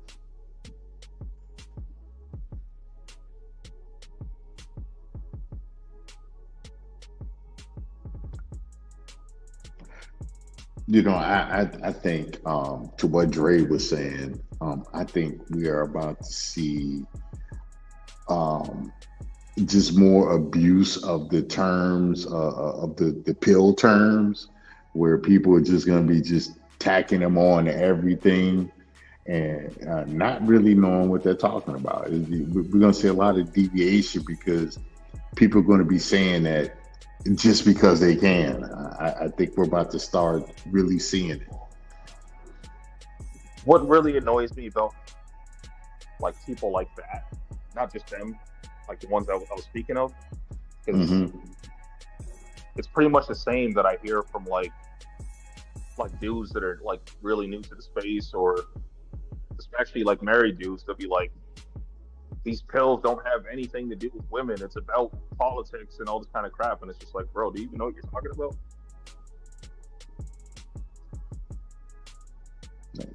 Do me a favor, elaborate so we can really understand what you're saying, because basically they're saying that like the pills only have to do with like conspiracies and politics and all this kind of stuff, when it's like that's not how it came to be. Like now like people are talking about other stuff. That's not how it started, right? Yeah. Okay. Yeah. I tend to agree. I think it was made popular really talking about like the relationship stuff. And then it, like you said, it kind of went over into, politics and different other things. And now people are they're going to be just throwing the terms around. Okay, my bad, y'all. I'm back. My bad. I was saying that like War Master said, no camera. We don't want to see the monkeypox or Kuda's jaw. Man, monkeypox. I got the monkeypox. Yeah. Right. But it's like y'all can't even like the nigger nerds in this space. You can't even rely on them. They were coming to me. They needed help. You know, But I'm like, like, you know, and I give you a you straight up said it answer. yesterday. You said it yesterday, though. They really not nerds. What they are lames. You got a lot Yeah, they of hide lames behind the running nerd around. moniker. Right. Man, Well, Kuda, because it's easy because they let some girl with the mentality of a 16-year-old girl call them, she's calling them nerds and lames at the same time. And it's like, so now they think that they're nerds. Nerds actually know stuff. Dweebs Yeah. actually know stuff. They specialize. A lame is just a mouth breather in a space. Somebody's just taking up space. They don't have any special talents. They don't have any skills. They are just a useless eater. That's really what a lame is. Yeah. Yeah. Kuda, And frustrated. Uh-huh. Yeah. What I was just saying to Royce was that what I also sent you. Well, I sent you. Well, maybe it was in the chat, but I was saying that like the issue that I have with those kind of people is kind of the issue that I have with certain people in the space that either they're new or they're married or in a relationship or some shit, and they'll be like, the pills don't have anything to do with women. It's about fucking politics and conspiracy theories and shit. And I'm just like, do you even know what you're talking about? No, they just got here and they got all of our verbiage in their mouth and stuff like that. I heard one of them just asked like, "Yo, why are you going in on Kuda like this? Were you around for the third shift?" He's like, "No, I just, It's like, bro, you just here trying to get in the fit in and think that it's cool to start talking shit about me." And it's like, and you got my verbiage in your mouth that came from a show that you don't even know about. So it's like niggas are just hop-ons, man. Hop-ons, man. That's a good one. I like that. I might have to steal that, Kuda. I like that one. Hop on. Yeah, I like that. Yeah, they bandwagon. They hop-ons, man. It's like, Yeah. well, you know, Royce. I mean, I know when you would have to talk to the youth, or you would pull somebody over and be like, "Bro, what are y'all doing out here?" "Man, we don't know. We just hanging out." And it's like, okay, well, this is going on out here, and you don't need to be around that. Find something to do. Have a personality. Get about, some shit going on out here that they don't know about. And it's like you're trying to help them not get caught in the crossfire. Like niggas go outside and be like, "Yo, F the police," and don't have no reason to say it for no reason. Right. It's like, what are you doing? Do you sell? What do you got going on? No, nothing. I just heard other people saying this, and I think it sounds cool. Black people be the main ones talking about some F the police until they need the police. Right. Won't y'all do your job? Right. and niggas are gonna need the police more than anybody else out of everybody else. So call the police the most. Especially Keisha. All Keisha do is call the police. Right. She get. I want my keys back. That's why I used to take. Me and Warmaster was talking about it. That's what with the gun range. I used to take the girls to the gun range because they be gang, and then you put gun in their hand, and they don't even know how to operate it. So I'm like, hold on, you throwing up advanced crip killer signs and all this other shit. And if I'm getting hemmed up at the advanced cripping signs. And if I'm getting hemmed up at the 7-Eleven and I need you to reach in my backpack and grab my G19 and shoot, you don't even know how to operate it. Right. Welcome to Equality, ladies. You're gonna have to put in your own work. There are a few of you who will, but more and more, we're going to push you all to put in your own work. We're going to create legislation to make you have to sign up for selective service in the draft. Since you want to talk about your voting power and your equality, we're going to give it to you now, ladies. You're going to be equal, whether you like it or not. Even if it's uncomfortable and inconvenient, you're going to be equal. And you notice all of the older women are advocating for that, but guess what? They're not going to be the one that's going into the army. It's the younger women. Right. And guess what? The younger women are going to blame that on the men. Right. Exactly. You know what older women do? They be asking for shit. And of it, I get it. They get the good end of it before they see they maker. But it's the young girls that's going to be going through it, and then guess what? They blame it on the men. Exactly, because like I did hear about like someone that I know that knows some people like over, like in the U.S. that's fucking, you know, in military. They're telling me that. Well, I also heard it like in space as well. Is that like a lot of these chicks, like when this whole like Russia-Ukraine thing started, a lot of these chicks seriously got pregnant. Yeah, they got pregnant or they go back to being domesticated. Yeah. Man, and back in 2003, man, when 9/11 happened, and we started going to Afghanistan, and then later on to Iraq, and you know, I went into the military during that time, and it, you know, as soon as a lot of the female soldiers found out we was getting deployed, you know what they ran and immediately did? They ran and got pregnant immediately. They was getting knocked up by strangers. Walmart bathroom action. Yeah. You know, it was like, hey. That's the crazy thing, though. I mean, women do have the option to run out here and get pregnant anytime they want. I mean, you know, they have the option to do that. Because remember, when that Fulio case was going on, I was like, the only thing that could probably help that girl that's gonna snitch on everybody that in this case is if she got pregnant, and lo and behold, she's pregnant. Man, yeah, that's what they do, you know. And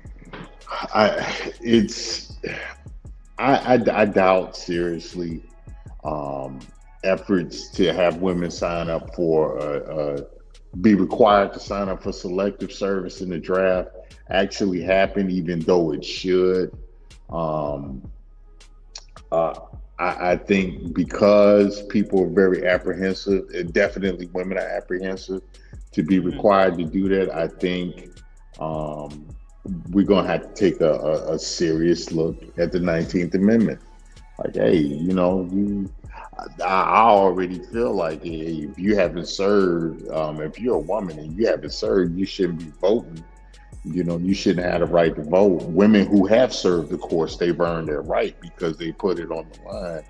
But you know, something got to give, man, because they did the crazy shit that they're voting for and why. It's like, okay, all right, we got to put some brakes on that stuff. Well, Royce, I take it a step further because they say that, you know, for like an older nigga, like fucking with like a younger chick, like, you know, between like 18 and I think they say like 25 or 30 or some shit. Yeah. They say that like their minds aren't developed. I say they shouldn't vote at all then if their minds aren't developed. Right. If you're gonna say that, then why are we letting them vote? See, they try to groom them to vote as young as 14. You know, so by the time 18, they're good and indoctrinated. But then, you know, they'll turn right around and say, well, you know, at 18, your frontal cortex isn't fully developed, but, you know, you can pick your gender at 6. Bitch, get out of here. Yeah.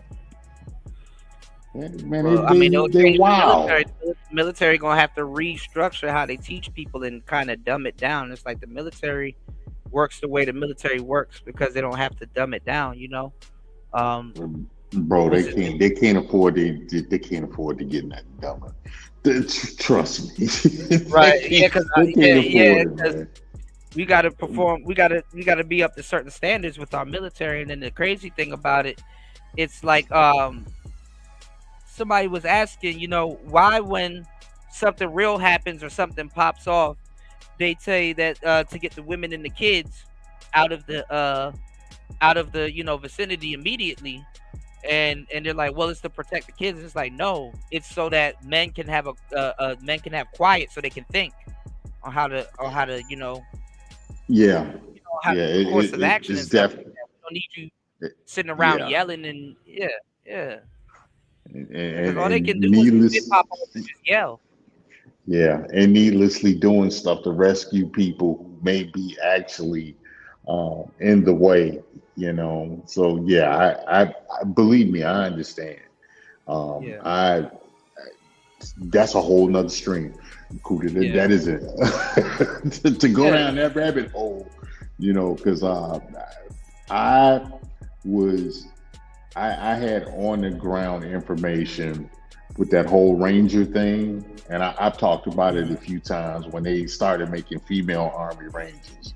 If you know what an Army Ranger is, you really don't. It didn't make sense for women to be put in that position because you're never going to use them like you would use an Army Ranger, you know, and you know, they did it so women could advance their career because one side of it is leadership, the other side of it is you are really the first of the special ops. You're the busiest and the first of the special ops to get out and do missions. You take 4 Rangers and you put them in a room with 50 of the enemy. Them Rangers, you're gonna get 3 Rangers walking about that room, and you ain't gonna get none of it. That's how Rangers operate, you know. And women, and they will capture women as bait. They will keep the women alive, and women will be defective and stuff like that. Like even in the police force, police get their guns stolen all the time, but the main police that get their guns stolen are women. Man, I hate tell to me say about it, it. they're the main ones. They get the gun, right? The service weapon.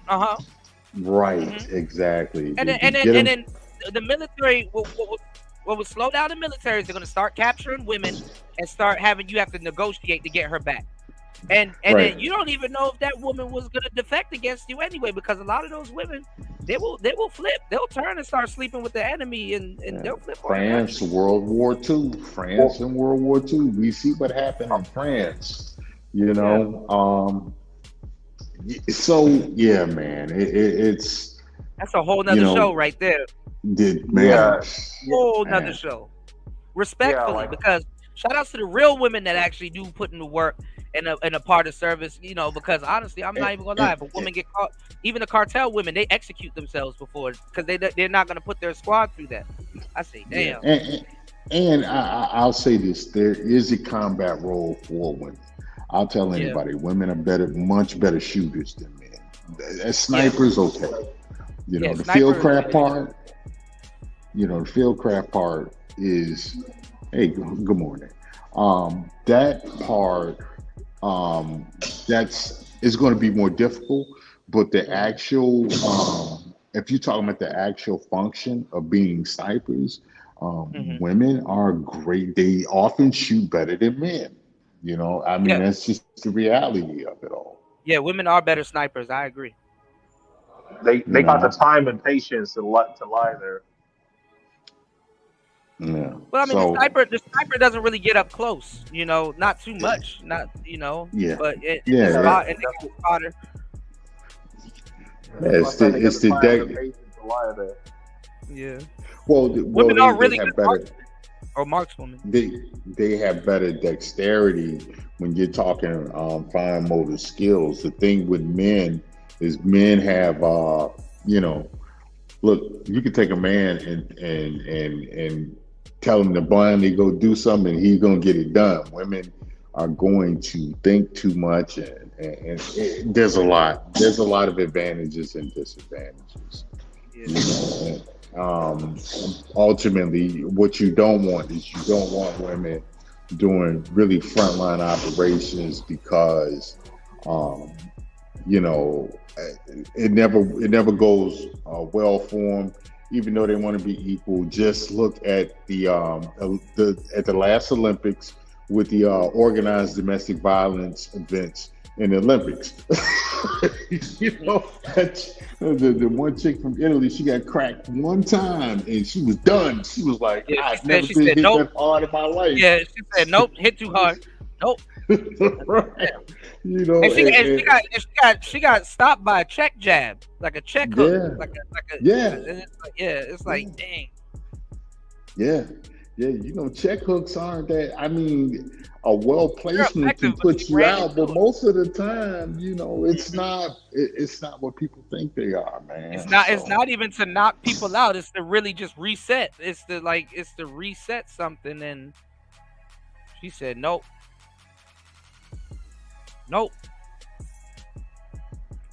Too much Yeah, technique. man. Yeah. So that's the issue that you run into with them, and just imagine, you know, someone actually, someone that actually wants to fight back. That's the issue. You know, a lot of times you have situations where uh, women feel as if they can beat men because they're going up against men who really don't want to fight them or be in a conflict with them. Right. And so they seize that as, you know, it becomes an act of dominance for them. What you're going to have on the combat when men are fighting for survival, let's not get on the, you know, the depravity part. Let's just some man fighting for survival who is determined to try to make it home. He gonna demolish. He gonna demolish that chick. You know, just off his sheer natural abilities, he gonna demolish her. He gonna beat the brakes off of her. You know, It's not gonna look too well. It's gonna look like it's not even. It's gonna turn from boxing to domestic violence. Listen, a woman who is fighting a man that actually wants to fight her, she can't beat him. She's gonna get destroyed. It is what it is, you know. Especially if she did a lot of jaw jacking going into it and shit Oh like that. man, yeah. If he want to fight, and he gonna beat the brakes off of her. He gonna beat her up so bad she gonna go home and make that dude a 7-course dinner and cakes, right? That shit gonna be sitting right there in the windowsill. She's gonna get handled. Yeah. That shit crazy, man. You know. Yeah, Dre. We gonna do a You said what's your cover? Oh, I got you, bro. We're gonna do a whole stream on it. On the vice presidential debate. So make sure you guys tune into the next show.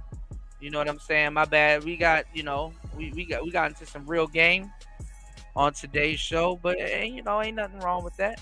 You know, but nah, that's some real shit. I mean, I think women should be able to vote just because they are American. But it's like, yeah, I mean, if they should be able to go in the military also because this is your country also. You know, so you do take responsibility with a lot of stuff that do come with the country. It's just that women will fight, and I'm not even gonna lie. I know it sounds crazy, but men gotta understand this. They're going off the old doctrine. If you promise them something once, you gotta do that shit forever in their eyes. And I'm not even gonna lie. A lot of men aren't fighting for shit, and women will fight for the rights to fucking they will fight for the right to not be accountable. I know it sounds fucked up and crazy, but I mean that's something to fight for. You know, it's like, hey, you know, men got to pay $20 to get in this club. You can't get mad at somebody that got in that club for free, and then now when you tell them they got to pay $20 to get in, they wanna dispute it or fight about it and win. You know. So that's how they looking at it, you know. So I get both sides, you know. I get where both sides are coming from, but yeah, they will fight for their right to be unaccountable, you know. And that's foreign territory to men because that's what the whole SBE thing is. It's like men want women to have the same world and reality as men, and it's like, well, they live in a completely different reality. You know, they're not looking at things that we're looking at the same way, and that could be a problem there too. But I mean, a lot of men got to understand the difference between men and women. You know, women can do amazing things that men can't. And if they were to tell it to a man, he wouldn't understand it because it's like, well, that guy doesn't really understand women, you know. But it is what it is, man. You know. But I think you guys made some solid points. I think, you know, I understand where you guys are coming from with it too, you know. But they're gonna fight for their right to not, you know, be able to do shit, you know, not be able to participate in shit. Yes, there's a loophole where I'm gonna get pregnant and stuff like that. You know, they don't got no, you know, I don't know if the military got this, but it's like, can they get pregnant and then got to resume service after they had the baby? Royce dropped. Okay, is that a thing? Is that a thing, Andre? Are you there? Can y'all hear me? Oh, well, all right. Y'all in the chat, let me know. You know, if they can resume service after they get pregnant. You know. I wouldn't know. You'd have to ask Royce or Yeah, somebody I like want to that. ask Royce. Yeah, Royce dropped. I Yeah. highly doubt it. Thank you, bro. I appreciate you. Andre dropping the huge. I can't see it just yet, but I got you. What were you saying? I was saying I can't say for sure, but I highly doubt it. Okay. They're not gonna let them resume service. Okay. Yeah, man. But yeah, man, shout outs to Andre dropping the huge 404. My bad, they take out a percentage of it. But hey, it is what it is. I appreciate you, man. Thank you for supporting Player Talk Radio. Shout outs to War Master for sponsoring the show. Shout outs to Insane One again for supporting the show. Shout outs to everybody that hit the like button, support the show on air, off air, because you care. Support it anywhere. And we're gonna do the presidential debate. I got you, Dre. We're gonna do the presidential debate on the next show. We're gonna cover the full debate. You know, so that way we're in our right mind and we're not listening to niggas talking about taking a Chico stick and putting it in bitches' mouths after it been in their booty hole. You know what I'm saying? So, you know.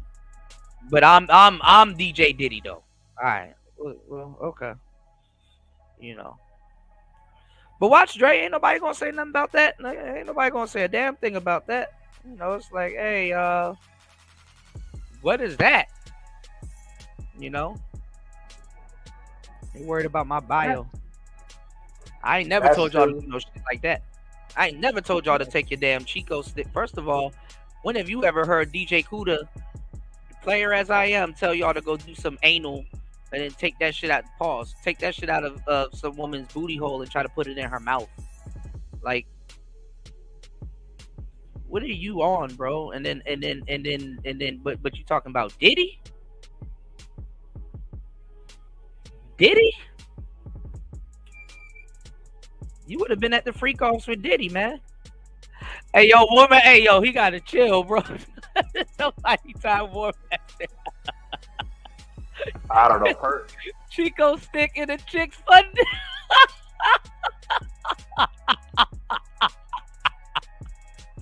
Oh my God! Somebody take that man's phone. Like, personally, I would never do some shit like that. Yeah. But I don't know. I guess dudes are watching too much fucking Braun. No, I mean it's dudes that I'm telling y'all, a lot of y'all don't have that game, man. I'm telling y'all, it's when a lot of dudes get away from their wives, they get unhinged, bro. They get unhinged. Like they go straight gutter sex. They go straight gutter sex, and I understand it because I'm gonna put my what you call it in my number in the background. My what you call it, my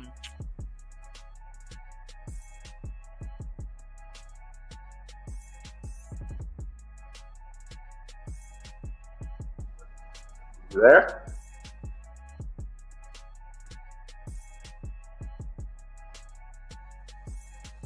You cut out, Kuda.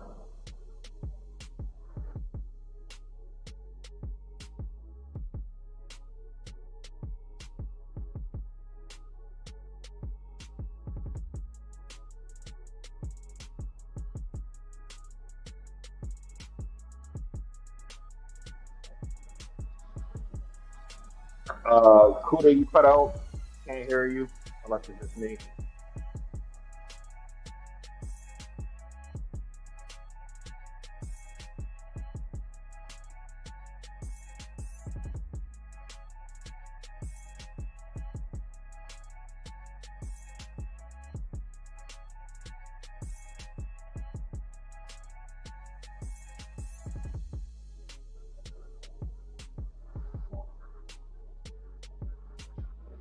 War Master, if you're still in here, yeah, I'd say that debate is definitely worth a watch. Like, JD Vance was killing it. That's all I'm gonna say.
All right, my bad, y'all. My shit is acting up. So that's the sign for me. I gotta run. But no, I was saying, yeah, the recipe for monkeypox. I was like, they get unhinged when they're not around their wives. It's like, he made you do what? He made you take the Chico stick and do what? After taco night? Oh, hell no. You know what I'm saying? It's bad. It's bad. It's super bad. I try to put my damn thing in the... Let me try this one more time. Try to put my damn thing in the chat, in the back chat for you, Andre. Because I got to go, but... He's trying to put your what in the back? You know, making your girl eat your damn Chico stick after taco night and shit like that, and she could taste that burrito in her mouth. That's fucking... That's a no-no. He's trying to put your what in the back chat. And then get on here and talk about Diddy. Yo, can you hear me? That's wild ridiculous, man. That's wild ridiculous. Yo, Kuda, can you hear me? Yeah, my bad. I couldn't hear you at first. Y'all can hear me though, right? Yeah, I can hear you. Okay. Could you hear me before? No. Yeah, I can hear you this whole time. You're echoing now, though. All right, hold on. Let me put this number in the back for you. Hold on, cause I gotta go real quick.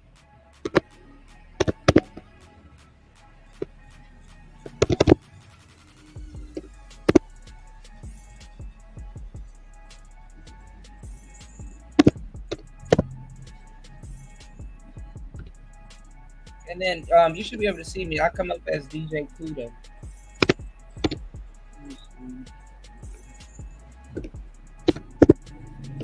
Yeah, broski a wild boy. You know what I'm saying? He a wild dude, man. But listen, y'all, that was today's show. She got Fun Dip on her breath, bro. That's disgusting. Oh my God, it's some R. Kelly shit. I'm out, y'all. It's Player Talk Radio. We will be back with the presidential debate. Peace, y'all. I got it in the back chat for you, man. Y'all add me on Mobile Legends, man. It's Player Talk. Peace.